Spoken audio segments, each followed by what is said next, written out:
ਪੁਨ ਪੁਨ ਪੁਨ ਪੁਨ ਸੀਸਾ। ਬੰਦੋਂ ਬਾਰ ਬਾਰ ਜਗਦੀਸਾ।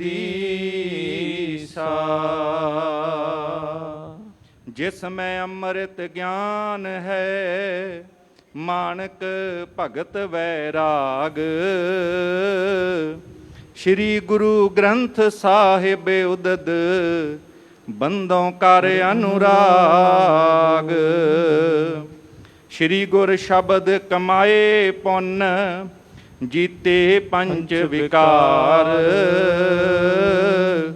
ਤਿਨ ਸੰਤਨ ਕੋ ਬੰਦਨਾ, ਸਿਰ ਚਰਨਨ ਪਰ ਤਾਰ। ਏਕ ਓੰਕਾਰਾ ਸਤਿਗੁਰੂ, ਤੇ ਪ੍ਰਸਾਦ ਸਚ ਹੋਏ। ਵਾਹਿਗੁਰੂ ਜੀ ਕੀ ਫਤਿਹ, ਬਿਘਨ ਬਿਨਾਸਨ ਸੋਏ। ਏਕ ਓੰਕਾਰਾ ਸਤਿਗੁਰੂ, ਤੇ ਪ੍ਰਸਾਦ ਸਚ ਹੋਏ। ਵਾਹਿਗੁਰੂ ਜੀ ਕੀ ਫਤਿਹ, ਬਿਘਨ ਬਿਨਾਸਨ ਸੋਏ। ਸਤਨਾਮ ਸ੍ਰੀ ਵਾਹਿਗੁਰੂ ਸਾਹਿਬ ਜੀ। ਦੋਹਰਾ। ਸ੍ਰੀ ਹਰਗੋਬਿੰਦ ਚੰਦ ਤਬ, ਬਦਨ ਪ੍ਰਫੁੱਲਿਆ ਬਿਲੰਦ। ਰੁਖ ਲਖ ਪਿਤ ਸਤਿਗੁਰੂ ਕੋ, ਉਠੇ ਸੋ ਦੇਤ ਆਨੰਦ। ਸ੍ਰੀ ਹਰਗੋਬਿੰਦ ਚੰਦ ਤਬ। ਵਾਹਿਗੁਰੂ ਜੀ ਕਾ ਖਾਲਸਾ, ਵਾਹਿਗੁਰੂ ਜੀ ਕੀ ਫਤਿਹ। ਚਵਰ ਛਤਰ ਤਖਤ ਦੇ ਮਾਲਕ, ਸਮੁੱਚੀ ਮਨੁੱਖਤਾ ਸਰਵ ਕਾਇਨਾਤ ਦੇ ਰਹਿਬਰ, ਦਸਾਂ ਹੀ ਪਾਤਸ਼ਾਹੀਆਂ ਦੀ ਜੋਤ, ਸ਼ਬਦ ਬ੍ਰਹਮ ਸ਼ਬਦਾ ਅਵਤਾਰ ਸਤਿਗੁਰੂ ਧੰਨ ਧੰਨ ਸਾਹਿਬ ਸ਼੍ਰੀ ਗੁਰੂ ਗ੍ਰੰਥ ਸਾਹਿਬ ਮਹਾਰਾਜ ਜੀ ਦੀ ਮੁਬਾਰਕ ਗੋਦ ਦੇ ਅੰਦਰ, ਸ਼ਹੀਦਾਂ ਦੇ ਸਰਤਾਜ ਧੰਨ ਧੰਨ ਸ਼੍ਰੀ ਗੁਰੂ ਅਰਜਨ ਦੇਵ ਜੀ ਮਹਾਰਾਜ ਸਤਿਗੁਰਾਂ ਦੇ ਬਖਸ਼ਿਸ਼ ਨਾਲ ਨਿਵਾਜੇ ਪਾਵਨ ਪਵਿੱਤਰ ਅਸਥਾਨ ਗੁਰਦੁਆਰਾ ਮੰਜੀ ਸਾਹਿਬ ਦੀਵਾਨ ਹਾਲ ਅੰਮ੍ਰਿਤਸਰ ਵਿਖੇ ਸੱਜੇ ਹੋਏ ਦੀਵਾਨ ਦੀ ਹਾਜ਼ਰੀ ਭਰ ਰਹੀ ਸਤਿਕਾਰਯੋਗ ਸਾਧ ਸੰਗਤ, ਜਿੱਥੇ ਬੜੇ ਪਿਆਰ ਤੇ ਭਾਗਾਂ ਦੇ ਨਾਲ ਸਤਿਗੁਰਾਂ ਦੀ ਬਖਸ਼ਿਸ਼ ਦੇ ਨਾਲ ਨਿਮਰਤਾ ਦੇ ਵਿੱਚ ਗੁਰੂ ਚਰਨਾਂ ਵਿੱਚ ਟਿਕ ਕੇ ਗੁਰਬਾਣੀ ਕੀਰਤਨ ਦਾ ਆਪ ਜੀ ਆਨੰਦ ਮਾਣ ਰਹੇ ਸੋ। ਇਸ ਦੇ ਨਾਲ ਹੀ ਧੰਨ ਧੰਨ ਸ਼੍ਰੀ ਗੁਰੂ ਰਾਮਦਾਸ ਪਾਤਸ਼ਾਹ ਮਹਾਰਾਜ ਜੀ ਦੇ ਪਾਵਨ ਸੱਚਖੰਡ ਦਰਬਾਰ ਦੀਆਂ ਹਾਜ਼ਰੀਆਂ ਭਰ ਕੇ ਪਾਵਨ ਪਵਿੱਤਰ ਅਸਥਾਨ ਦੇ ਦਰਸ਼ਨ ਦੀਦਾਰ ਕਰਕੇ, ਗੁਰਬਾਣੀ ਸੁਣ ਕੇ, ਪਾਵਨ ਇਸ਼ਨਾਨ ਕਰਕੇ ਆਪਣੇ ਮਨੁੱਖਾ ਜੀਵਨ ਨੂੰ ਸਫਲਾ ਕਰਨ ਦਾ ਯਤਨ ਕਰ ਰਹੇ ਹੋ।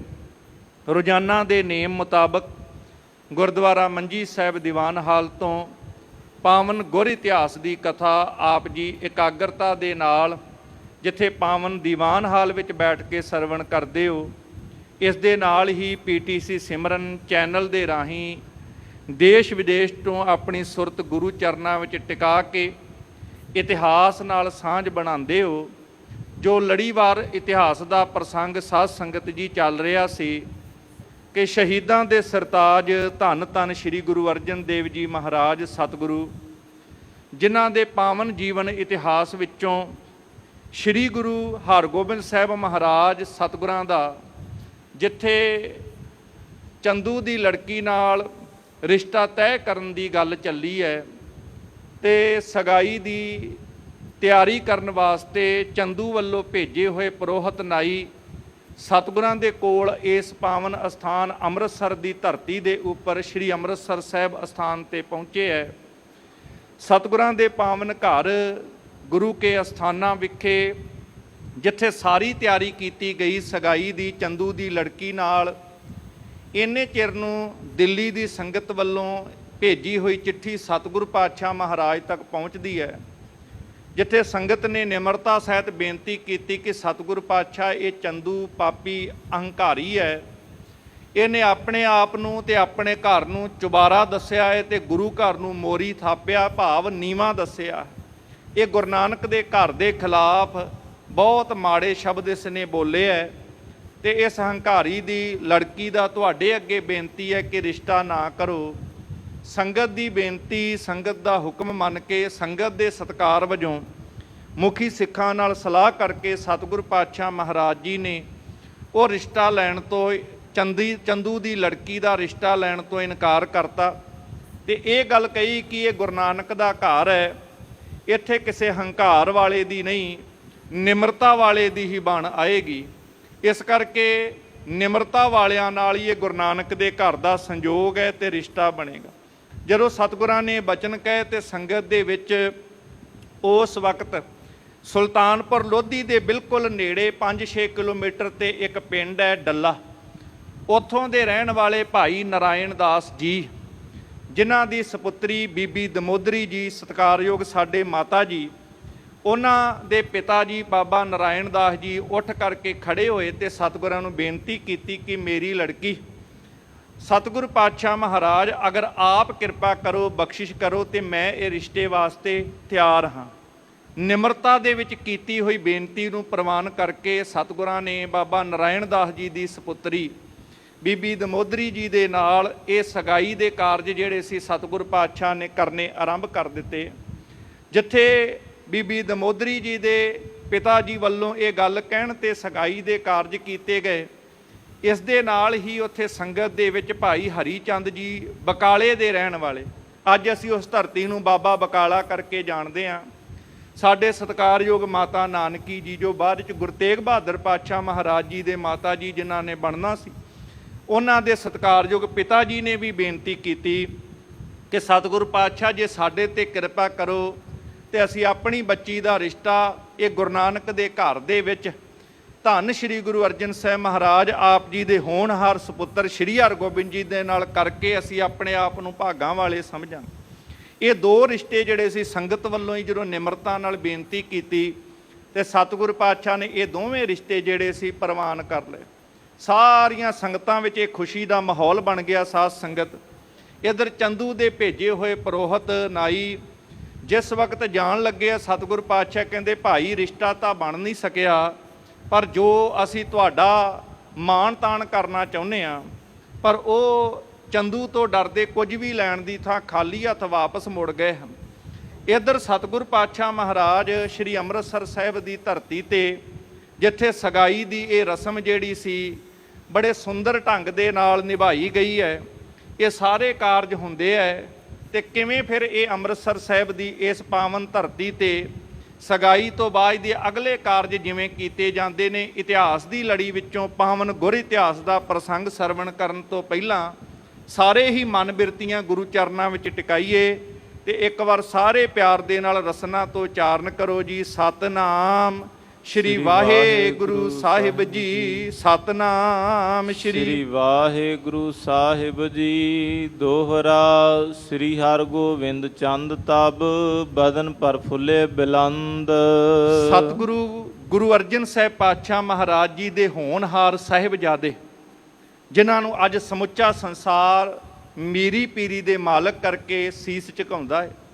ਦਲ ਭੰਜਨ ਗੁਰ ਸੂਰਮਾ ਵੱਡ ਯੋਧਾ ਬਹੁ ਪਰਉਪਕਾਰੀ ਕਰਕੇ ਸੀਸ ਝੁਕਾਉਂਦਾ ਹੈ।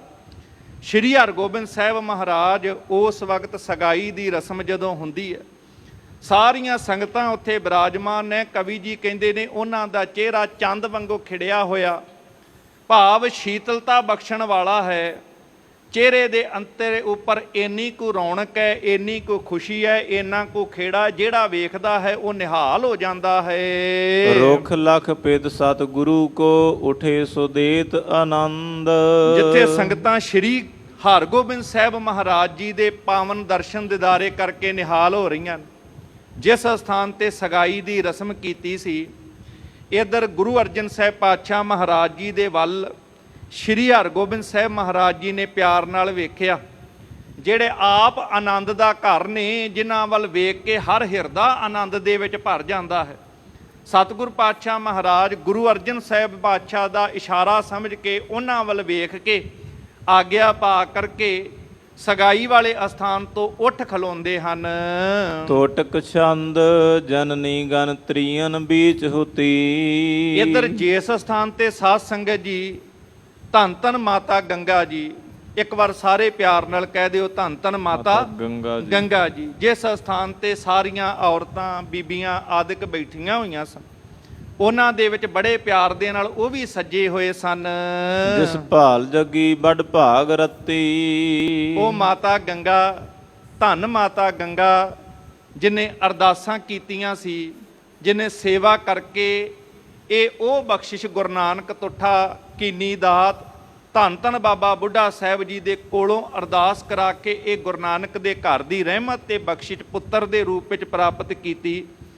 ਕਿੱਡੇ ਵੱਡੇ ਭਾਗ ਸਨ ਉਸ ਮਾਤਾ ਦੇ। ਮਾਨੋ ਉਹਦੇ ਮੱਥੇ ਦੇ ਉੱਪਰ ਇੱਕ ਕੀਮਤੀ ਹੋਈ ਭਾਗਾਂ ਦੀ ਮਣੀ ਜਿਹੜੀ ਸੀ ਸ਼ੋਭਾ ਪਾ ਰਹੀ ਹੈ, ਚਮਕਾਂ ਮਾਰ ਰਹੀ ਹੈ। ਇੰਨੇ ਸੋਹਣੇ ਭਾਗ ਕਿਹਦੇ ਹੋਣਗੇ? ਜਿਸ ਦੀ ਔਲਾਦ ਨੇ ਆਉਣ ਵਾਲੇ ਸਮੇਂ ਦੇ ਵਿੱਚ ਗੁਰੂ ਪਦਵੀ ਦੇ ਉੱਪਰ ਬਿਰਾਜਮਾਨ ਹੋਣਾ ਹੈ, ਤੇ ਜਿਹਨੂੰ ਸਾਰੇ ਸੰਸਾਰ ਨੇ ਧੰਨ ਧੰਨ ਕਹਿ ਕੇ ਸਤਿਕਾਰ ਦੇਣਾ ਹੈ। ਇਹ ਵੱਡੇ ਭਾਗ ਸੀ ਮਾਤਾ ਗੰਗਾ ਜੀ ਦੇ। ਉਹਨਾਂ ਦੇ ਮੱਥੇ ਦੇ ਭਾਗ ਮਾਨੋ ਜਾਗ ਰਹੇ ਸਨ। ਹਿਤ ਬੰਧਨ ਕੇ ਤਿਸ ਥਾਨ ਚਲੇ। ਆਪਣੀ ਸਤਿਕਾਰਯੋਗ ਮਾਤਾ ਗੰਗਾ ਜੀ ਨੂੰ ਨਮਸਕਾਰ ਕਰਨ ਵਾਸਤੇ ਸ਼੍ਰੀ ਹਰਗੋਬਿੰਦ ਜੀ ਮਹਾਰਾਜ ਸਗਾਈ ਵਾਲੇ ਅਸਥਾਨ ਤੋਂ ਉੱਠ ਖਲੋਂਦੇ ਐ ਤੇ ਨਮਸਕਾਰ ਕਰਨ ਵਾਸਤੇ ਜਿੱਥੇ ਬਾਕੀ ਬੀਬੀਆਂ ਭੈਣਾਂ ਸਾਰੀ ਸੰਗਤ ਬੈਠੀ ਐ, ਔਰਤਾਂ ਬੈਠੀਆਂ ਨੇ, ਉਹਨਾਂ ਬੀਬੀਆਂ ਵਾਲੇ ਅਸਥਾਨ ਤੇ ਆਪਣੀ ਮਾਤਾ ਨੂੰ ਨਮਸਕਾਰ ਕਰਨ ਵਾਸਤੇ ਚੱਲ ਪਏ ਹਨ ਜੀ। ਉਰ ਧਾਰ ਆਨੰਦ ਬਿਲੰਦ ਭਲੇ। ਸਾਰਿਆਂ ਦਾ ਭਲਾ ਕਰਨ ਵਾਲੇ, ਹਿਰਦੇ ਵਿੱਚ ਜਿਨ੍ਹਾਂ ਦੇ ਆਨੰਦ ਹੀ ਆਨੰਦ ਹੈ, ਤੇ ਜਿਹੜਾ ਉਹਨਾਂ ਦੇ ਦੀਦਾਰ ਕਰ ਲੈਂਦਾ ਉਹ ਵੀ ਆਨੰਦ ਨਾਲ ਭਰਪੂਰ ਹੋ ਜਾਂਦਾ। ਐਸੇ ਆਨੰਦ ਨੂੰ ਬਖਸ਼ਣ ਵਾਲੇ, ਰਹਿਮਤਾਂ ਕਰਨ ਵਾਲੇ ਸਤਿਗੁਰਾਂ ਦੇ ਇਸ ਸਾਹਿਬਜ਼ਾਦੇ ਦਾ ਵੀ ਪਾਵਨ ਸਰੂਪ ਹੈ ਜੀ। ਪਦ ਮੰਦੈ ਮੰਦ ਧਰੇ ਧਰਨੀ। ਭਾਗਾਂ ਵਾਲੀ ਹੋਏਗੀ ਉਹ ਧਰਤੀ ਜਿਸ ਧਰਤੀ ਤੇ ਸਤਿਗੁਰਾਂ ਦੇ ਤੇ ਸਤਿਗੁਰਾਂ ਦੇ ਪੁੱਤਰ ਸ਼੍ਰੀ ਹਰਗੋਬਿੰਦ ਮਹਾਰਾਜ ਜੀ ਦੇ ਪਾਵਨ ਚਰਨ ਪੈ ਰਹੇ ਨੇ। ਉਹ ਹੌਲੀ ਹੌਲੀ ਸਹਿਜੇ ਸਹਿਜੇ ਧਰਤੀ ਤੇ ਕਦਮ ਰੱਖਦੇ ਹੋਏ, ਧਰਤੀ ਦੇ ਮਨ ਨੂੰ ਭਾਗ ਜਗਾਉਂਦੇ ਹੋਏ ਆਪਣੀ ਮਾਤਾ ਵਾਲੇ ਪਾਸੇ ਵੱਧ ਰਹੇ ਹਨ। ਬੜ ਲੋਚਨ ਤੇ ਕੁਟਲੈ ਬਰਨੀ। ਕਵੀ ਜੀ ਨੇ ਸ਼ੋਭਾ ਕਰਦਿਆਂ ਹੋਇਆ ਅਲੰਕਾਰ ਵਰਤੇ ਨੇ। ਕਹਿੰਦੇ ਉਹਨਾਂ ਦੇ ਨੇਤਰ ਵੱਡੇ ਨੇਤਰ ਨੇ, ਜਿਹੜੇ ਬਖਸ਼ਿਸ਼ ਨਾਲ ਭਰੇ ਹੋਏ ਨੇ। ਇਸ ਤਰੀਕੇ ਦੇ ਨਾਲ ਜਿਹੜੀਆਂ ਟੇਢੀਆਂ ਝਿਮਣੀਆਂ ਨੇ ਅੱਖਾਂ ਦੀਆਂ, ਭਾਵ ਇੰਨੇ ਵਿਸ਼ਾਲ ਨੇਤਰ ਜਿੱਧਰ ਵੀ ਭਰ ਕੇ ਵੇਖਦੇ ਨੇ, ਬਖਸ਼ਿਸ਼ਾਂ ਹੀ ਕਰਨ ਵਾਲੇ ਉਹ ਦਾਤੇ ਦਾ ਸਰੂਪ ਹੈ। ਜੁਤ ਸੁੰਦਰਤਾ ਬਹੁ ਸ਼ੋਭ ਧਰੇ। ਜਿੱਥੇ ਪੂਰਨ ਰੂਪ ਵਿੱਚ ਉਹ ਸੁੰਦਰ ਨੇ, ਉਹਨਾਂ ਦੇ ਨੇਤਰਾਂ ਦੀ ਸ਼ੋਭਾ ਵੀ ਬੜੀ ਨਿਰਾਲੀ ਹੈ। ਦੋਵੇਂ ਅੱਖਾਂ ਉਹ ਟੇਢੀਆਂ ਝਿਮਣੀਆਂ ਬੜੀਆਂ ਸੁੰਦਰ ਨੇ, ਬੜੀ ਸ਼ੋਭਾ ਪਾ ਰਹੀਆਂ ਹਨ। ਘਰ ਪੌਰ ਵਿਖੈ ਤਵ ਜਾਏ ਬਰੇ। ਸਹਿਜੇ ਸਹਿਜੇ ਤੁਰਦਿਆਂ ਤੁਰਦਿਆਂ ਆਪਣੇ ਘਰ ਗੁਰੂ ਕੇ ਮਹਿਲਾਂ ਵਾਲੇ ਅਸਥਾਨ, ਕਹਿੰਦੇ ਘਰ ਦੇ ਅੰਦਰ ਜਾ ਕਰਕੇ ਉਹਨਾਂ ਨੇ ਪ੍ਰਵੇਸ਼ ਕੀਤਾ ਹੈ। ਗਨ ਤ੍ਰੀਅਨ ਦੇਖ ਵਸੇਕ ਸੁਖੰ। ਜਿੰਨੀਆਂ ਔਰਤਾਂ ਬੀਬੀਆਂ ਭਾਵੇਂ ਉਹ ਸੰਗਤ ਰੂਪ ਵਿੱਚ ਸਨ, ਭਾਵੇਂ ਰਿਸ਼ਤੇ ਨਾਤਿਆਂ ਦੇ ਵਿੱਚੋਂ ਬਹੁਤ ਸਾਰੀਆਂ ਔਰਤਾਂ, ਮਾਤਾਵਾਂ, ਭੈਣਾਂ ਸਾਰੀਆਂ ਉੱਥੇ ਬੈਠੀਆਂ ਸਨ। ਜਿੰਨੇ ਜਿੰਨੇ ਵੀ ਸ਼੍ਰੀ ਹਰਗੋਬਿੰਦ ਸਾਹਿਬ ਜੀ ਦੇ ਇਸ ਸੁੰਦਰ ਸਰੂਪ ਦੇ ਦੀਦਾਰ ਕੀਤੇ ਹੈ, ਦਰਸ਼ਨ ਕਰਦਿਆਂ ਅੰਦਰ ਦਾ ਹਿਰਦੇ ਦਾ ਸੁੱਖ ਸਾਰਿਆਂ ਨੂੰ ਪ੍ਰਾਪਤ ਹੋਇਆ। ਜਿਨ੍ਹਾਂ ਦੇ ਦਰਸ਼ਨ ਦੇਖ ਕੇ ਜਿਵੇਂ ਅੰਦਰ ਦੀ ਪਿਆਸ ਬੁਝਦੀ ਹੈ, ਦੁੱਖਾਂ ਤੋਂ ਨਿਵਰਤੀ ਪ੍ਰਾਪਤ ਹੁੰਦੀ ਹੈ, ਇਹ ਅਵਸਥਾ ਹੈ ਉਹਨਾਂ ਦੇ ਸਰੂਪ ਦੀ। ਹਰ ਕੋਈ ਉਹ ਵਿਸ਼ੇਸ਼ ਮਹਾਨ ਸੁੱਖ ਮਾਣ ਰਿਹਾ ਹੈ। ਹਰ ਖਾਏ ਬਲੋਕਤ ਚਾਰ ਮੁਖੰ। ਜਿਹੜਾ ਸੋਹਣਾ ਮੁਖੜਾ ਹੈ, ਜਿਨੇ ਵੀ ਇੱਕ ਵਾਰ ਵੇਖ ਲਿਆ ਉਹਦਾ ਹਿਰਦਾ ਖੇੜੇ ਨਾਲ ਭਰਪੂਰ ਹੋ ਜਾਂਦਾ ਹੈ। ਇਹ ਸ਼੍ਰੀ ਹਰਗੋਬਿੰਦ ਸਾਹਿਬ ਮਹਾਰਾਜ ਜੀ ਦੇ ਨਿਰਾਲੇ ਰੂਪ ਦੀ ਵਡਿਆਈ ਹੈ। ਜਿਹੜਾ ਇੱਕ ਵਾਰ ਦੀਦਾਰ ਕਰ ਲੈਂਦਾ ਹੈ ਉਹਨਾਂ ਦਾ ਹੀ ਹੋ ਜਾਂਦਾ ਹੈ, ਉਹਨਾਂ ਤੋਂ ਬਾਰ-ਬਾਰ ਨਿਸ਼ਾਵਰ ਜਾਂਦਾ ਹੈ, ਤੇ ਮਨ ਵਿੱਚ ਹਿਰਦੇ ਦੇ ਅੰਦਰ ਖੇੜਾ ਆ ਜਾਂਦਾ ਹੈ। ਮਨ ਵਿੱਚ ਖੁਸ਼ੀ ਇਹ ਪ੍ਰਫੁੱਲਤ ਹੋਣ ਲੱਗ ਪੈਂਦੀ ਹੈ, ਮਨ ਝੂਮਣ ਲੱਗ ਪੈਂਦਾ ਹੈ। ਕਰ ਜੋਰ ਨਮੋ ਸਭ ਧਾਰਤ ਹੈ। ਜਿੰਨੀਆਂ ਇਸਤਰੀਆਂ ਨੇ, ਔਰਤਾਂ ਨੇ ਸਾਰੀਆਂ, ਕਿਉਂਕਿ ਜਿੱਥੇ ਗੁਰੂ ਸਾਹਿਬ ਦਾ ਸਾਰੇ ਸਤਿਕਾਰ ਕਰਦੇ ਨੇ, ਗੁਰੂ ਕਾ ਪਰਿਵਾਰ ਹੈ। ਗੁਰੂ ਕੇ ਪਰਿਵਾਰ ਦੇ ਨਾਤੇ ਜਿੱਥੇ ਹਰ ਸਿੱਖ ਦੁਨੀਆ ਦੇ ਵਿੱਚ ਰਹਿਣ ਵਾਲਾ ਗੁਰੂ ਸਾਹਿਬਾਂ ਤੇ ਗੁਰੂ ਕੇ ਪਰਿਵਾਰ ਦਾ ਸਤਿਕਾਰ ਕਰਦਾ ਹੈ, ਮਾਣ ਕਰਦਾ। ਸ਼੍ਰੀ ਹਰਗੋਬਿੰਦ ਸਾਹਿਬ ਮਹਾਰਾਜ ਨੂੰ ਗੁਰੂ ਪੁੱਤ ਜਾਣ ਕੇ ਸਾਰੇ ਨਮਸਕਾਰਾਂ ਕਰਦੇ ਹਨ।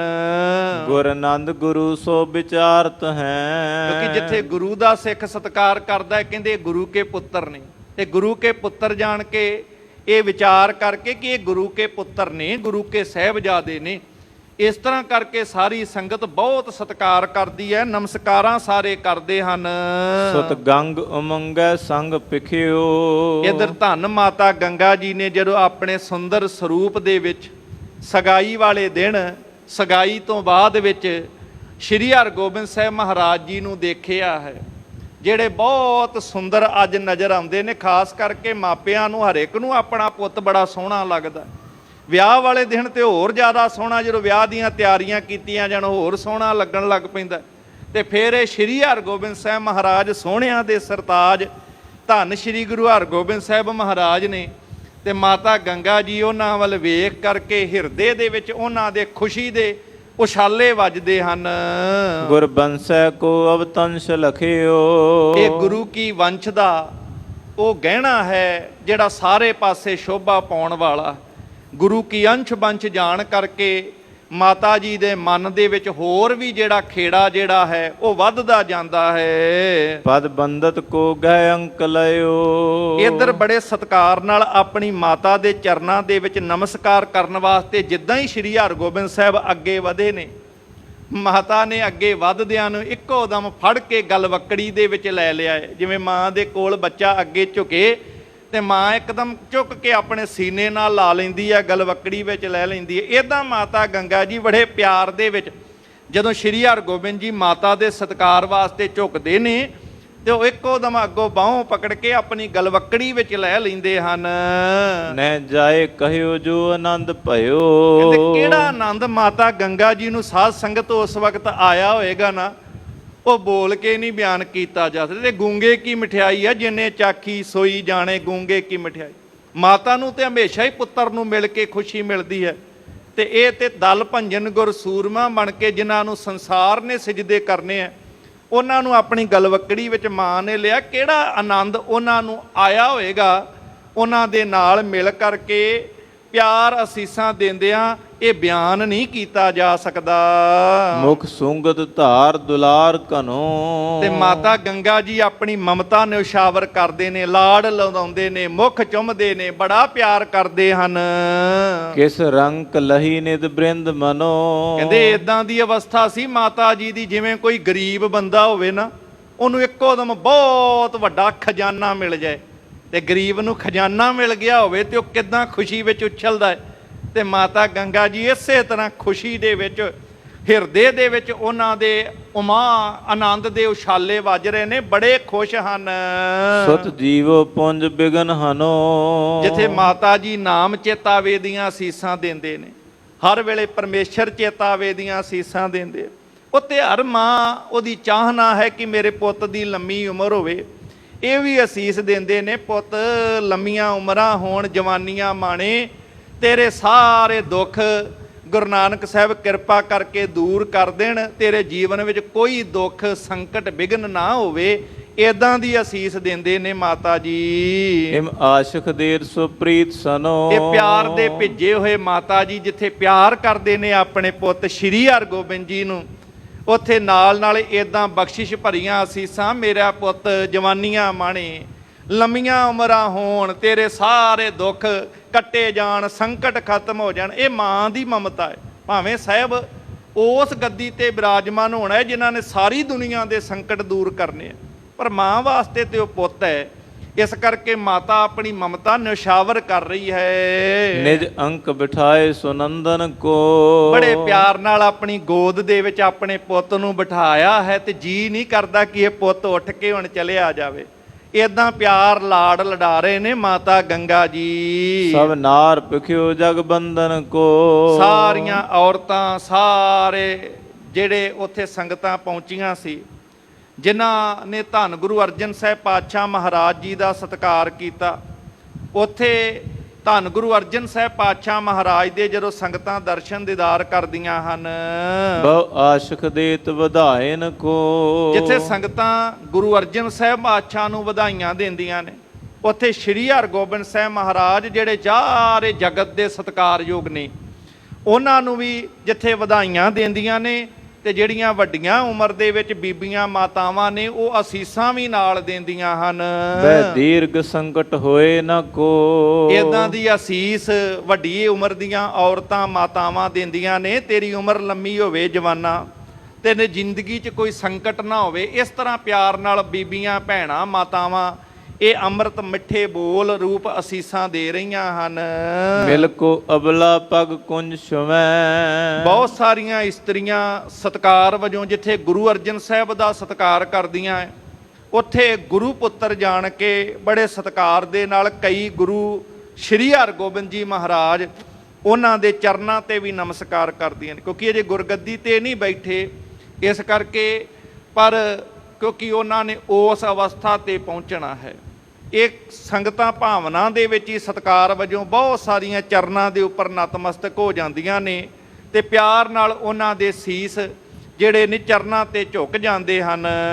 ਅਵਲੋਕਤ ਕੇ ਸਿਰ ਨਮਰ ਹੋਵੈ। ਇਹ ਕੋਈ ਕਹਿਣ ਵਾਲੀ ਗੱਲ ਨਹੀਂ, ਕਿਉਂਕਿ ਉਹਨਾਂ ਦਾ ਰੂਪ ਇਹੋ ਜਿਹਾ ਸੀ।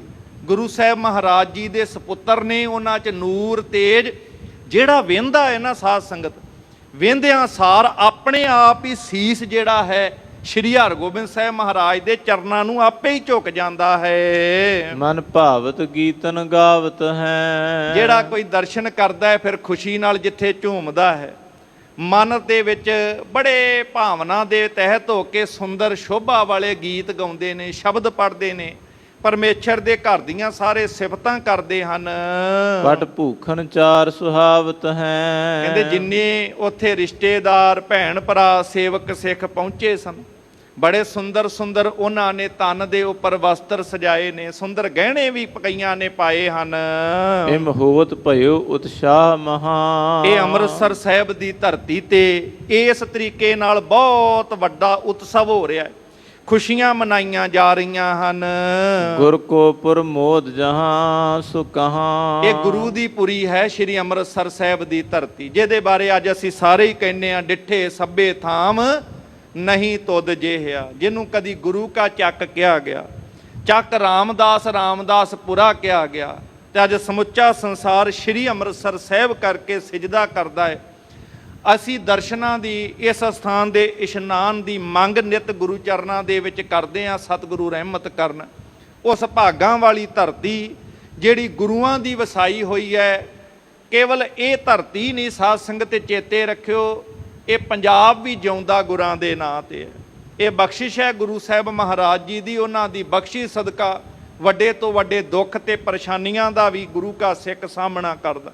ਭਾਵੇਂ ਹੜ੍ਹ ਆਏ ਨੇ, ਭਾਵੇਂ ਪਰੇਸ਼ਾਨੀਆਂ ਆਈਆਂ ਨੇ, ਪਰ ਹੈਰਾਨ ਹੋ ਜਾਂਦੇ ਆ ਲੋਕ ਵੇਖ ਕਰਕੇ ਕਿ ਦਰਿਆਵਾਂ ਦੇ ਵੀ ਕਿਸੇ ਨੇ ਕਦੀ ਬੰਨ੍ਹ ਮਾਰੇ ਸਨ, ਪਰ ਇਹ ਗੁਰੂ ਦੇ ਪਿਆਰ ਵਾਲੇ ਤੁਹਾਡੇ ਵਰਗੇ ਜਿਹੜੇ ਗੁਰੂ ਨਾਲ ਪਿਆਰ ਕਰਨ ਵਾਲੇ ਦਰਿਆਵਾਂ ਨੂੰ ਵੀ ਬੰਨ੍ਹ ਮਾਰਨ ਵਾਸਤੇ ਆਪ ਮਿਹਨਤ ਕਰਕੇ ਦਿਨ ਰਾਤ ਇੱਕ ਕਰਕੇ ਵੱਡੇ ਵੱਡੇ ਦਰਿਆਵਾਂ ਤੇ ਬੰਨ੍ਹ ਮਾਰਦੇ। ਇਹ ਜਿਉਂਦਾ ਹੀ ਗੁਰਾਂ ਦੇ ਨਾਂ ਤੇ ਹੈ, ਚੜ੍ਹਦੀ ਕਲਾ ਗੁਰੂ ਨੇ ਬਖਸ਼ਿਸ਼ ਕੀਤੀ। ਤੇ ਇਹ ਧਰਤੀ ਸ਼੍ਰੀ ਅੰਮ੍ਰਿਤਸਰ ਸਾਹਿਬ ਦੀ, ਇਹ ਪਾਵਨ ਧਰਤੀ ਜਦੋਂ ਸਗਾਈ ਹੋਈ ਹੈ ਸ਼੍ਰੀ ਹਰਗੋਬਿੰਦ ਸਾਹਿਬ ਮਹਾਰਾਜ ਦੀ, ਸਾਰੀ ਨਗਰੀ ਮਿਲ ਕੇ ਖੁਸ਼ੀ ਮਨਾਉਂਦੀ ਹੈ। ਨਰ ਨਾਰ ਮਿਲੈ ਅਵਲੋਕਨ ਕੋ। ਕਹਿੰਦੇ ਜਿਹੜੇ ਇਸਤਰੀਆਂ ਪੁਰਸ਼ ਆ ਕਰਕੇ ਦਰਸ਼ਨ ਕਰਦੇ ਨੇ, ਦੀਦਾਰ ਕਰਦੇ ਹਨ, ਹਰ ਖਾਏ ਗਏ ਸਭ ਓਕਨ ਕੋ। ਤੇ ਜਿਹੜੇ ਆ ਕੇ ਇੱਕ ਵਾਰ ਦਰਸ਼ਨ ਕਰ ਲੈਂਦੇ ਨੇ, ਕੋਈ ਦੁਖੀ ਹੋ ਕੇ, ਹੋ ਸਕਦਾ ਹੈ ਚਿਹਰੇ ਤੇ ਕਿਸੇ ਦੇ ਸੋਗ ਹੋਵੇ, ਚਿੰਤਾ ਹੋਵੇ, ਪਰੇਸ਼ਾਨੀ ਦਾ ਭਰਿਆ ਆਇਆ ਹੋਵੇ, ਪਰ ਜਦੋਂ ਕੋਈ ਗੁਰੂ ਕੇ ਦਰਬਾਰ ਵਿੱਚ ਆਉਂਦਾ ਹੈ ਨਾ, ਉਹਦੀਆਂ ਚਿੰਤਾਵਾਂ ਮੁੱਕ ਜਾਂਦੀਆਂ ਨੇ, ਸੋਗ ਮੁੱਕ ਜਾਂਦੇ ਨੇ, ਤੇ ਇਸ ਸਥਾਨ ਤੇ ਚਿੰਤਾ ਮੁਕਤ ਹੋ ਕੇ ਖੁਸ਼ੀਆਂ ਨਾਲ ਫਿਰ ਆਪਣੇ ਘਰ ਨੂੰ ਸਾਰੇ ਬੜੇ ਆਨੰਦ ਦੇ ਵਿੱਚ ਆਪਣੇ ਘਰਾਂ ਨੂੰ ਵਾਪਸ ਮੁੜਦੇ ਹਨ। ਗਨ ਮੰਗਤ ਕੇ ਤਨ ਦੀਨ ਮਹਾ। ਬਹੁਤ ਸਾਰੇ ਮੰਗਤੇ ਲੋੜਵੰਦ ਜਿਹੜੇ ਆਉਂਦੇ ਨੇ, ਕਿਸੇ ਨੂੰ ਵਸਤਰਾਂ ਦੀ ਲੋੜ ਹੈ, ਦਾਤਾ ਜੀ ਵਸਤਰਾਂ ਦੀ ਲੋੜ ਪੂਰੀ ਕਰਦੇ ਨੇ। ਕੋਈ ਧਨ ਦੀ ਲੋੜ ਕਰਕੇ ਆਇਆ ਹੈ, ਉਹਨੂੰ ਧਨ ਦੀ ਲੋੜ ਪੂਰੀ ਕਰਦੇ ਨੇ। ਕਿਸੇ ਨੂੰ ਅੰਨ ਦੀ ਲੋੜ ਹੈ, ਅੰਨ ਦੀ ਲੋੜ ਪੂਰੀ ਕਰਦੇ ਨੇ।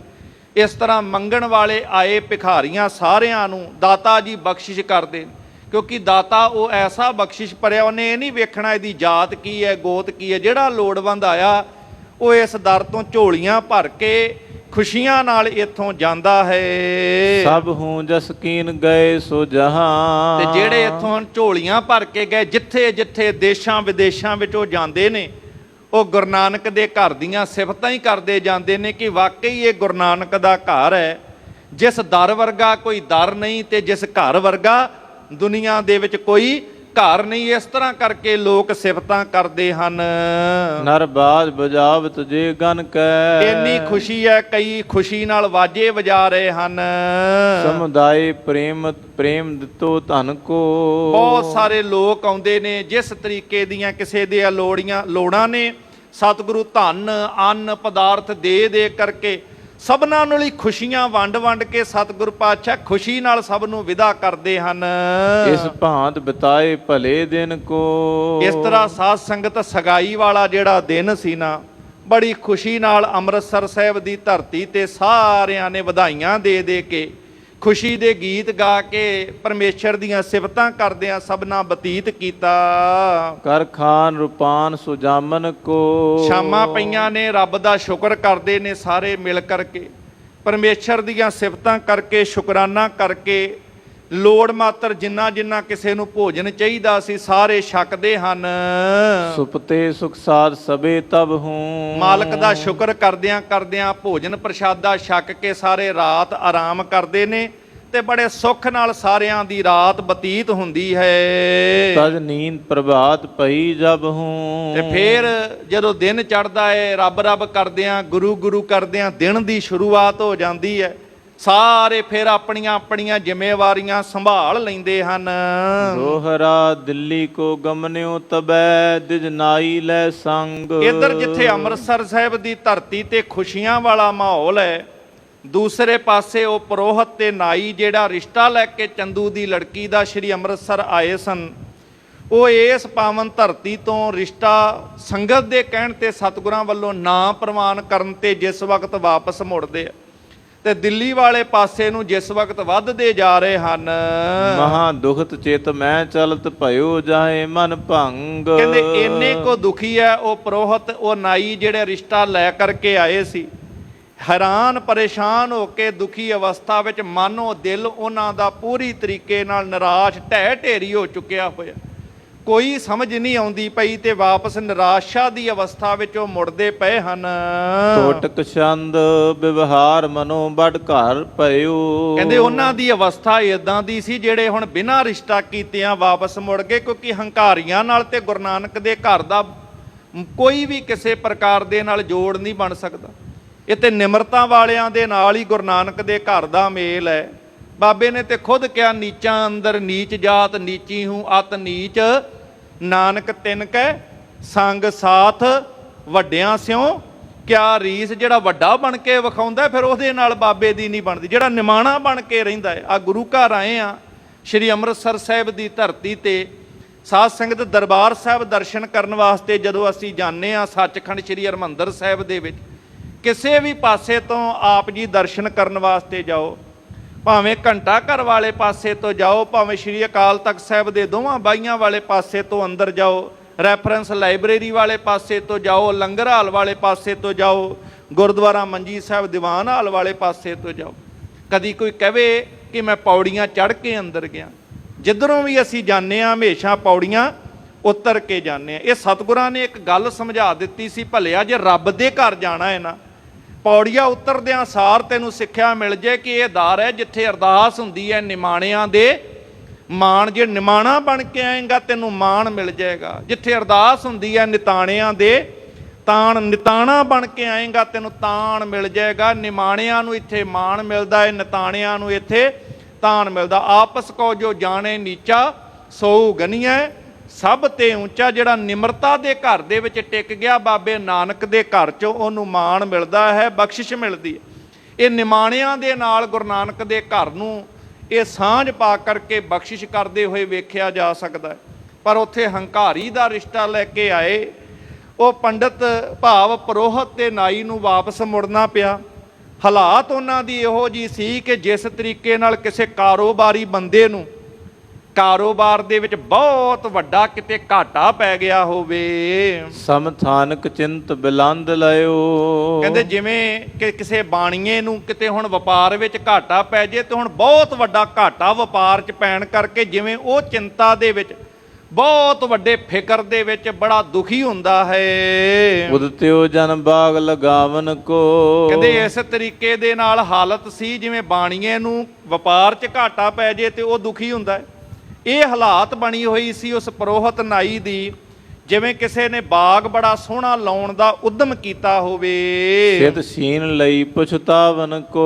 ਪਰ ਜਿੱਤੇ ਮਿਹਨਤ ਕਰਕੇ ਦਿਨ ਰਾਤ ਇੱਕ ਕਰਕੇ ਬਾਗ ਲਾਇਆ ਹੋਵੇ, ਉਦਮ ਤੇ ਕੀਤਾ ਹੋਵੇ, ਮਿਹਨਤ ਕਿਸੇ ਹੋਰ ਨੇ ਕੀਤੀ ਹੋਵੇ, ਤੇ ਜਦੋਂ ਬਾਗ 'ਚੋਂ ਫਲ ਲੈਣ ਦਾ ਮੌਕਾ ਆਇਆ ਹੋਵੇ ਤੇ ਉਸ ਵਕਤ ਸਾਰੀ ਜ਼ਮੀਨ ਕੋਈ ਹੋਰ ਹੀ ਖੋਹ ਕਰਕੇ ਲੈ ਜੇ, ਤੇ ਜਿਹੜੀ ਹਾਲਤ ਉਸ ਬੰਦੇ ਦੀ ਹੋਏਗੀ, ਇਹੋ ਜੀ ਹਾਲਤ ਹੁਣ ਉਸ ਪੁਰੋਹਿਤ ਦੀ, ਉਹਨਾਂ ਵਿਚੋਲਿਆਂ ਦੀ ਸੀ ਜਿਹੜੇ ਰਿਸ਼ਤਾ ਲੈ ਕੇ ਆਏ ਸਨ। ਕਿ ਜਹਾਜ਼ ਭਰਿਓ ਜਲ ਡੂਬ ਗਇਓ। ਕਵੀ ਜੀ ਕਹਿੰਦੇ ਜਿਵੇਂ ਕਿਸੇ ਦਾ ਜਹਾਜ਼ ਭਰਿਆ ਹੋਵੇ ਪੂਰਾ ਸਮਾਨ ਦੇ ਨਾਲ, ਸਵਾਰੀਆਂ ਦੇ ਨਾਲ, ਸਮਾਨ ਤੇ ਸਵਾਰੀਆਂ ਸਮੇਤ ਕੋਈ ਭਰਿਆ ਹੋਇਆ ਜਹਾਜ਼ ਸਮੁੰਦਰ ਦੇ ਵਿੱਚ ਡੁੱਬ ਜਾਵੇ, ਨਾ ਬਚਿਓ ਕੁਛ ਜੇ ਦੁਖ ਤਾਹੇ ਭਇਓ। ਤੇ ਉਸ ਡੁੱਬਦੇ ਹੋਏ ਜਹਾਜ਼ ਦੇ ਵਿੱਚੋਂ ਕੁਝ ਵੀ ਉਹ ਬਚਾ ਨਾ ਸਕਿਆ ਹੋਵੇ, ਤੇ ਕਹਿੰਦੇ ਜਿਸ ਤਰੀਕੇ ਨਾਲ ਉਹਨੂੰ ਦੁੱਖ ਹੋਏਗਾ, ਕਹਿੰਦੇ ਇਦਾਂ ਦਾ ਦੁੱਖ ਇਸ ਪੁਰੋਹਿਤ ਤੇ ਨਾਈ ਨੂੰ ਹੋ ਰਿਹਾ ਸੀ। ਮੁਰਝਾਏ ਰਹਿਓ ਕੈ ਸੰਗਨ ਕੋ। ਚਿਹਰਾ ਉਹਨਾਂ ਦਾ ਮੁਰਝਾਇਆ ਹੋਇਆ ਹੈ, ਬੜੇ ਫਿਕਰਾਂ ਦੇ ਵਿੱਚ, ਪਰੇਸ਼ਾਨੀ ਵਿੱਚ, ਆਪਸ ਵਿੱਚ ਇੱਕ ਦੂਜੇ ਨਾਲ ਉਹ ਗੱਲ ਕਰਦੇ ਹਨ। ਬਿਗੜੀ ਬਹੁ ਬਾਤ ਨਰੰਗਨ ਕੋ। ਕਿ ਇਹ ਤੇ ਸਾਡੀ ਗੱਲ ਬਹੁਤ ਵੱਡੀ ਵਿਗੜ ਗਈ ਹੈ, ਬੜਾ ਨੁਕਸਾਨ ਹੋ ਗਿਆ ਹੈ, ਰੰਗ ਰਹਿਤ ਗੱਲ ਹੋ ਗਈ ਹੈ, ਕਿ ਜਿਹੜਾ ਰੰਗ ਚੜ੍ਹਨਾ ਆਏ ਸੀ ਰਿਸ਼ਤੇ ਦਾ ਉਹ ਤੇ ਚੜ੍ਹ ਨਾ ਸਕਿਆ, ਤੇ ਖਾਲੀ ਬੈਰੰਗੀ ਸਾਨੂੰ ਵਾਪਸ ਮੁੜਨਾ ਪਿਆ ਹੈ। ਇਹ ਤੇ ਬਹੁਤ ਕੰਮ ਖਰਾਬ ਹੋ ਗਿਆ ਹੈ, ਸਾਰੇ ਰੰਗ ਖਰਾਬ ਹੋ ਗਏ ਹਨ ਮਾਨੋ। ਸ਼ੁਭ ਮੇਲ ਵਿਖੈ ਬੜ ਭੰਗ ਭਇਓ। ਜਿਹੜਾ ਅਸੀਂ ਰਿਸ਼ਤਾ ਕਰਵਾਉਣਾ ਸੀ, ਰਿਸ਼ਤੇ ਦਾ ਮੇਲ ਕਰਾਉਣਾ ਸੀ, ਉਹਦੇ ਵਿੱਚ ਬੜਾ ਵੱਡਾ ਇਹ ਭੰਗ ਪੈ ਗਿਆ, ਇਹ ਬੜਾ ਵੱਡਾ ਇਹ ਰਿਸ਼ਤੇ ਦੇ ਵਿੱਚ ਤੋਟ ਪੈ ਗਈ ਹੈ, ਜੋ ਰਿਸ਼ਤਾ ਟੁੱਟ ਗਿਆ ਹੈ। ਸਭ ਦੋਇਨ ਬੀਚ ਵਿਗਾੜ ਕੀਓ। ਇਹ ਦੋਵਾਂ ਰਿਸ਼ਤਿਆਂ ਦੇ ਵਿੱਚ ਬਹੁਤ ਵੱਡਾ ਇਹ ਵਿਗਾੜ ਹੋ ਗਿਆ ਹੈ। ਜਿਮ ਚੰਦ ਕਹਿਓ ਤਿਮ ਸ਼੍ਰੋਣ ਸੁਨਿਓ। ਇਹ ਚੰਦੂ ਨੇ ਬੜੇ ਹੰਕਾਰ ਭਰੇ, ਬੜੇ ਮਾੜੇ, ਬੜੇ ਭੈੜੇ ਬੋਲ ਇਸ ਨੇ ਬੋਲੇ ਸਨ, ਤੇ ਜਿਹੜੇ ਇਹਨੇ ਬੋਲ ਬੋਲੇ ਸੀ ਚੰਦੂ ਨੇ, ਉਹ ਸੰਗਤ ਨੇ ਸੁਣ ਲਿਆ, ਤੇ ਸੰਗਤ ਨੇ ਸੁਣ ਕੇ ਸਤਿਗੁਰੂ ਪਾਤਸ਼ਾਹ ਮਹਾਰਾਜ ਨੂੰ ਇਨ ਬਿਨ ਉਸੇ ਤਰੀਕੇ ਨਾਲ ਦੱਸੇ, ਤੇ ਸਤਿਗੁਰਾਂ ਨੂੰ ਸਾਰੀ ਗੱਲ ਦਾ ਪਤਾ ਲੱਗ ਗਿਆ। ਰਿਸ਼ਤੇ ਨੈਲੇ ਕੁਵਾਕ ਭਨਿਓ। ਇੱਧਰ ਇਹ ਰੋਸ ਦੇ ਵਿੱਚ, ਗੁੱਸੇ ਦੇ ਵਿੱਚ ਭਰੇ ਬੋਲ ਬੋਲਦਾ ਹੈ, ਕੁਵਾਕ ਬੋਲੇ ਸੀ, ਭੈੜੇ ਬੋਲ ਬੋਲੇ ਸੀ ਇਹਨੇ ਗੁਰੂ ਘਰ ਦੇ ਪ੍ਰਤੀ, ਗੁਰੂ ਨਾਨਕ ਦੇ ਘਰ ਦੇ ਪ੍ਰਤੀ। ਸਤਿਗੁਰੂ ਆਪਣੇ ਵਾਸਤੇ ਭਾਵੇਂ ਸਭ ਕੁਝ ਸਹਾਰ ਲੈਂਦੇ ਸਾਧ ਸੰਗਤ, ਪਰ ਗੁਰੂ ਨਾਨਕ ਦੇ ਘਰ ਦੇ ਖਿਲਾਫ ਬੋਲੇ ਹੋਏ ਬੋਲ ਕਿਵੇਂ ਉਹ ਸਹਾਰਦੇ, ਜਿਹਦੇ ਬਾਰੇ ਖੁਦ ਗੁਰੂ ਅਰਜਨ ਸਾਹਿਬ ਨੇ ਕਿਹਾ, ਗਿਆਨ ਧਿਆਨ ਕਿਛ ਕਰਮ ਨਾ ਜਾਣਾ, ਸਾਰ ਨਾ ਜਾਣਾ ਤੇਰੀ, ਸਭ ਤੇ ਵੱਡਾ ਸਤਿਗੁਰ ਨਾਨਕ ਜਿਨ ਕਲ ਰਾਖੀ ਮੇਰੀ। ਇੱਕ ਵਾਰ ਸਾਰੇ ਕਹਿ ਦਿਓ, ਸਭ ਤੇ ਵੱਡਾ ਸਤਿਗੁਰ ਨਾਨਕ ਜਿਨ ਕਲ ਰਾਖੀ ਮੇਰੀ। ਉਸ ਘਰ ਬਾਰੇ ਕੋਈ ਗੱਲ ਕਵੇ, ਕੋਈ ਮਾੜੇ ਸ਼ਬਦ ਬੋਲੇ, ਇਹ ਕਿਵੇਂ ਸਹਾਰੇ ਜਾ ਸਕਦੇ? ਸੰਗਤ ਦੇ ਫਿਰ ਹੁਕਮ ਕੀਤਾ ਹੈ, ਤੇ ਸੰਗਤ ਦਾ ਮਾਣ ਕਰਨਾ, ਸਿੱਖਾਂ ਦਾ ਮਾਣ ਕਰਨਾ, ਇਹ ਗੁਰੂ ਪਾਤਸ਼ਾਹ ਮਹਾਰਾਜ ਜੀ ਨੇ ਸਾਨੂੰ ਕਰਨਾ ਵੀ ਸਿਖਾਇਆ। ਗੁਰੂ ਸਾਹਿਬ ਮਹਾਰਾਜ ਜੀ ਨੇ ਸੰਗਤ ਨੂੰ ਵੀ ਬਹੁਤ ਵੱਡਾ ਮਾਣ ਬਖਸ਼ਿਆ। ਇਸ ਕਰਕੇ ਇਹ ਸਾਰੀ ਗੱਲ ਜਿਵੇਂ ਉਹ ਪੁਰੋਹਿਤ ਤੇ ਨਾਈ ਕਰਦੇ ਨੇ, ਕਿ ਸਤਿਗੁਰਾਂ ਨੂੰ ਸਾਰੀ ਗੱਲ ਕਿਵੇਂ ਪਤਾ ਲੱਗ ਗਈ ਹੈ। ਇਮ ਸੋਚਤ ਬੋਲਤ ਸ਼ੋਕ ਧਰੇ। ਇਸ ਕਰਕੇ ਸਤਿਗੁਰੂ ਪਾਤਸ਼ਾਹ ਮਹਾਰਾਜ ਜੀ ਨੇ ਇਹ ਰਿਸ਼ਤਾ ਲੈਣ ਤੋਂ ਇਨਕਾਰ ਕਰਤਾ ਹੈ। ਇਸ ਤਰ੍ਹਾਂ ਗੱਲਾਂ ਬਾਤਾਂ ਕਰਦੇ ਜਾ ਰਹੇ ਨੇ, ਮਨ ਹੀ ਮਨ ਵਿੱਚ ਬੜੀ ਚਿੰਤਾ ਹੈ, ਬੜਾ ਫਿਕਰ ਹੈ ਇਹਨਾਂ ਦੇ। ਹੁਣ ਚੰਦੂ ਜਹਾਂ ਤਾਹੇ ਪਿਆਨ ਕਰੇ। ਇੱਧਰ ਚੰਦੂ ਜਿਸ ਸਥਾਨ ਤੇ ਦਿੱਲੀ ਦੇ ਵਿੱਚ ਉਹਦਾ ਨਿਵਾਸ ਹੈ, ਉਸ ਪਾਸੇ ਨੂੰ ਇਹ ਪੁਰੋਹਿਤ, ਇਹ ਨਾਈ ਜਿਹੜੇ ਲਾਗੀ ਆਏ ਸਨ ਰਿਸ਼ਤਾ ਲੈ ਕਰਕੇ, ਉਹ ਹੁਣ ਉਧਰ ਨੂੰ ਤੁਰੇ ਜਾ ਰਹੇ ਹਨ। ਜਬ ਸ੍ਰੀ ਗੁਰੂ ਬੈਠ ਦੀਵਾਨ ਕੀਓ। ਇੱਧਰ ਧੰਨ ਧੰਨ ਸ੍ਰੀ ਗੁਰੂ ਅਰਜਨ ਦੇਵ ਜੀ ਮਹਾਰਾਜ। ਇੱਕ ਵਾਰ ਸਾਰੇ ਪਿਆਰ ਨਾਲ ਕਹਿ ਦਿਓ, ਧੰਨ ਧੰਨ ਸ੍ਰੀ ਗੁਰੂ ਅਰਜਨ ਦੇਵ ਜੀ ਮਹਾਰਾਜ। ਪੁਰੋਹਿਤ ਅਜੇ ਦਿੱਲੀ ਜਾ ਰਿਹਾ ਹੈ, ਇੱਧਰ ਸਤਿਗੁਰੂ ਗੁਰੂ ਅਰਜਨ ਸਾਹਿਬ ਪਾਤਸ਼ਾਹ ਮਹਾਰਾਜ, ਜਿੱਦਾਂ ਹੁਣ ਗੁਰੂ ਗ੍ਰੰਥ ਸਾਹਿਬ ਦੀ ਗੋਦ ਵਿੱਚ ਦੀਵਾਨ ਸਜਦਾ, ਇੱਦਾਂ ਸਤਿਗੁਰੂ ਪਾਤਸ਼ਾਹ ਮਹਾਰਾਜ ਜੀ ਨੇ ਸੁੰਦਰ ਦੀਵਾਨ ਸਜਾਏ ਨੇ। ਸਾਰੀ ਸੰਗਤ ਦੀਵਾਨ ਦੇ ਵਿੱਚ ਆ ਕਰਕੇ ਬੈਠ ਜਾਂਦੀ ਹੈ, ਸੋਹਣਾ ਕੀਰਤਨ ਹੁੰਦਾ ਹੈ, ਗੁਰੂ ਕੇ ਬਚਨ ਸਾਰੇ ਪੜ੍ਹਦੇ ਸੁਣਦੇ ਨੇ। ਸਤਿਗੁਰੂ ਪਾਤਸ਼ਾਹ ਅੰਮ੍ਰਿਤ ਬਚਨਾਂ ਦੀ ਵਿਚਾਰ ਕਰਕੇ ਸੁੰਦਰ ਸਿੱਖਿਆ ਸੰਗਤ ਨੂੰ ਉੱਥੇ ਦ੍ਰਿੜ ਕਰਾਉਂਦੇ ਹਨ। ਤਬ ਆਏ ਨਰਾਇਣ ਦਾਸ ਗਇਓ। ਉਸ ਸੱਜੇ ਹੋਏ ਦੀਵਾਨ ਦੇ ਵਿੱਚ ਭਾਈ ਨਰਾਇਣ ਦਾਸ ਜੀ, ਜੋ ਡੱਲੇ ਪਿੰਡ ਦੇ ਰਹਿਣ ਵਾਲੇ ਸਾਧ ਸੰਗਤ, ਕੱਲ ਇਤਿਹਾਸ ਆਪ ਜੀ ਨੇ ਸਰਵਣ ਕੀਤਾ। ਇਹ ਉਹ ਡੱਲਾ ਪਿੰਡ ਸੁਲਤਾਨਪੁਰ ਲੋਧੀ ਤੋਂ 5-6 ਕਿਲੋਮੀਟਰ ਦੂਰ ਹੈ। ਇਹ ਉਸ ਪਰਿਵਾਰ ਦੇ ਵਿੱਚੋਂ ਅੰਸ਼-ਵੰਸ਼ ਹੈ ਜਿਹੜੇ ਭਾਈ ਪਾਰੋ ਜੁਲਕਾ ਜੀ ਦਾ ਸਿੱਖ ਇਤਿਹਾਸ ਦੇ ਵਿੱਚ ਨਾਂ ਸੁਨਹਿਰੀ ਅੱਖਾਂ ਦੇ ਵਿੱਚ ਲਿਖਿਆ, ਜਿਨ੍ਹਾਂ ਨੂੰ ਪਰਮਹੰਸ ਦਾ ਖਿਤਾਬ ਭਾਈ ਗੁਰਦਾਸ ਜੀ ਦੇ ਬਚਨਾਂ ਰਾਹੀਂ ਆਪਾਂ ਪੜ੍ਹਦੇ ਹਾਂ। ਸਤਿਗੁਰਾਂ ਨੇ ਬਖਸ਼ਿਸ਼ ਕੀਤਾ। ਮੀਂਹ ਹਨੇਰੀ ਦੇ ਵਿੱਚ ਵੀ ਕਦੀ ਉਹਨਾਂ ਪਰਵਾਹ ਨਹੀਂ ਕੀਤੀ। ਜੇ ਕਿਤੇ ਦਰਿਆ ਨੂੰ ਪਾਰ ਕਰਕੇ, ਬਿਆਸਾ ਨੂੰ ਪਾਰ ਕਰਕੇ ਗੁਰੂ ਅਮਰਦਾਸ ਪਾਤਸ਼ਾਹ ਮਹਾਰਾਜ ਦੇ ਦਰਸ਼ਨ ਕਰਨ ਵਾਸਤੇ ਗੋਇੰਦਵਾਲ ਸਾਹਿਬ ਜਾਇਆ ਕਰਦੇ ਸਨ, ਜਿਨ੍ਹਾਂ ਦੇ ਪ੍ਰਭਾਵ ਤੋਂ ਬੜੇ ਬੜੇ ਵੱਡੇ ਫੌਜਦਾਰ ਮੁਸਲਮਾਨ ਵੀਰ ਵੀ ਸਿੱਖੀ ਦੇ ਪ੍ਰਭਾਵ ਦੇ ਵਿੱਚ ਆ ਕੇ ਗੁਰਦਿੱਖਿਆ ਲੈ ਕੇ ਸਿੱਖ ਬਣਦੇ ਹੈ, ਜਿਨ੍ਹਾਂ ਦੇ ਕਹਿਣ ਤੇ ਹੀ ਵਿਸਾਖੀ ਦਾ ਜੋੜ ਮੇਲਾ ਧੰਨ ਗੁਰੂ ਅਮਰਦਾਸ ਪਾਤਸ਼ਾਹ ਮਹਾਰਾਜ ਜੀ ਨੇ ਮਨਾਉਣਾ ਇਹ ਗੋਇੰਦਵਾਲ ਸਾਹਿਬ ਦੀ ਧਰਤੀ ਤੋਂ ਆਰੰਭ ਕੀਤਾ ਸੀ। ਉਹ ਭਾਈ ਪਾਰੋ ਜੁਲਕਾ ਪਰਮਹੰਸ ਦੀ ਅੰਸ਼ ਵੰਸ਼ ਦੇ ਵਿੱਚੋਂ ਇਹ ਬਾਬਾ ਨਰਾਇਣ ਦਾਸ ਜੀ, ਭਾਈ ਨਰਾਇਣ ਦਾਸ ਜੀ, ਜਿਨ੍ਹਾਂ ਦੇ ਘਰ ਦੇ ਨਾਲ ਇਹ ਰਿਸ਼ਤਾ ਜੁੜਨ ਜਾ ਰਿਹਾ ਹੈ। ਸਗਾਈ ਹੋਈ ਹੈ ਬੀਬੀ ਦਮੋਦਰੀ ਜੀ ਦੇ ਨਾਲ, ਉਹਨਾਂ ਦੀ ਸਪੁੱਤਰੀ ਹੈ, 7 ਸਾਲ ਦੀ ਉਸ ਵਕਤ ਅਰਬਲਾ ਸੀ। ਇਹ ਰਿਸ਼ਤਾ ਜਿਨ੍ਹਾਂ ਦੇ ਰਾਹੀਂ ਬੇਨਤੀ ਕੀਤੀ ਜਦੋਂ ਉਹਨਾਂ ਸਤਿਗੁਰਾਂ ਦੇ ਚਰਨਾਂ ਵਿੱਚ, ਅਜੇ ਸਤਿਗੁਰਾਂ ਦੇ ਕੋਲ ਹੈ, ਵਾਪਸ ਅਜੇ ਪਿੰਡ ਨਹੀਂ ਪਹੁੰਚੇ ਨੇ। ਹੁਣ ਅਗਲੇ ਦਿਨ ਦੇ ਇਸ ਦੀਵਾਨ ਦੇ ਵਿੱਚ ਸਤਿਗੁਰੂ ਪਾਤਸ਼ਾਹ ਦੇ ਕੋਲ ਭਾਈ ਨਰਾਇਣ ਦਾਸ ਜੀ ਬੜੇ ਪਿਆਰ ਨਾਲ ਹਾਜ਼ਰ ਹੁੰਦੇ ਹਨ। ਕਰ ਜੋਰ ਕਹੀ ਬਿਨਤੀ ਗੁਰ ਕੋ। ਦੋਵੇਂ ਹੱਥ ਜੋੜ ਕੇ ਧੰਨ ਗੁਰੂ ਅਰਜਨ ਸਾਹਿਬ ਪਾਤਸ਼ਾਹ ਦੇ ਚਰਨਾਂ ਤੇ ਨਮਸਕਾਰ ਕੀਤੀ ਹੈ। ਤੇ ਭਾਈ ਨਰਾਇਣ ਦਾਸ ਜੀ ਫਿਰ ਪਿਆਰ ਨਾਲ ਬੇਨਤੀ ਕਰਦੇ ਨੇ, ਸਤਿਗੁਰੂ ਜੀ ਪ੍ਰਭ ਮੋਰ ਮਨੋਰਥ ਜਉ ਉਰ ਕੋ। ਗਰੀਬ ਨਵਾਜ ਜੀ, ਮੇਰੇ ਹਿਰਦੇ ਦਾ ਜਿਹੜਾ ਮਨੋਰਥ ਹੈ, ਭਾਵਨਾ ਹੈ, ਉਹ ਤੁਹਾਡੇ ਅੱਗੇ ਮੈਂ ਬੇਨਤੀ ਕਰ ਰਿਹਾ ਹਾਂ, ਕਿਰਪਾ ਕਰਨੀ ਜੀ। ਦਿਜ ਦੇਵਰ ਲੈਹੋ ਬੁਲਾਏ ਇਹਾਂ। ਸਤਿਗੁਰ ਪਾਤਸ਼ਾਹ ਮਹਾਰਾਜ ਆਪਣੇ ਸਿੱਖਾਂ ਨੂੰ, ਸੰਗਤਾਂ ਨੂੰ, ਸਾਰਿਆਂ ਨੂੰ ਤੁਸੀਂ ਜਿਵੇਂ ਆਪ ਜੀ ਦੀ ਹੁਕਮ ਹੋਵੇ ਉਵੇਂ ਬੁਲਾ ਲੈਣਾ ਕਰੋ। ਯੋਗ ਸਿੱਖ ਸੱਜਣ ਸਾਰੇ ਉਹਨਾਂ ਨੂੰ ਕੋਲ ਬੁਲਾ ਲੈਣਾ ਕਰੋ। ਦਿਨ ਵਿਆਹ ਵਿਚਾਰੇ ਬੈਠ ਮਹਾ। ਤਾਂ ਕਿ ਰਲ ਮਿਲ ਕੇ ਸਤਿਗੁਰੂ ਜੀ ਵਿਆਹ ਵਾਲਾ ਦਿਨ, ਆਨੰਦ ਦਾ ਕਾਰਜ ਜਿੱਦਣ ਹੋਣਾ ਹੈ, ਉਹ ਦਿਨ ਕਿਸ ਦਿਨ ਵਾਸਤੇ ਇਹ ਆਨੰਦ ਕਾਰਜ ਹੋਣਾ ਹੈ, ਦਾਤਾ ਜੀ ਉਹ ਦਿਨ ਦੀ ਵਿਚਾਰ ਕਰ ਲਈ ਜਾਵੇ। ਬਿਨ ਦੋਸ਼ਨ ਦਿਓਸ ਬਤਾਏ ਜਬੈ। ਸਾਰੇ ਪਾਸੇ ਤੋਂ ਭਲੇ ਬੁਰੇ ਦੀ ਵਿਚਾਰ ਇਸ ਰੂਪ ਵਿੱਚ ਕਰਨੀ ਹੈ ਕਿ ਕਿਸੇ ਤਰੀਕੇ ਦੇ ਨਾਲ ਜਿਹੜੇ ਸਾਰੇ ਕਾਰਜ ਹੋ ਸਕਣ। ਇਹ ਨਹੀਂ ਕਿ ਉੱਥੇ ਜੋਤਿਸ਼ ਵੇਖਣਾ ਹੈ, ਕੋਈ ਸਾਹਾ ਸੋਧਣਾ। ਇਹ ਵਿਚਾਰ ਕਰਨੀ ਬਣਦੀ ਹੈ। ਪਰਿਵਾਰ ਬਹਿੰਦੇ ਨੇ ਰਲ ਮਿਲ ਕੇ, ਸਾਰੇ ਇਕੱਠੇ ਹੋ ਕੇ ਵਿਚਾਰ ਕਰ ਲੈਂਦੇ ਨੇ ਕਿਹੜੇ ਦਿਨ ਆਪਾਂ ਇਹ ਕਾਰਜ ਕਰਨਾ ਹੈ।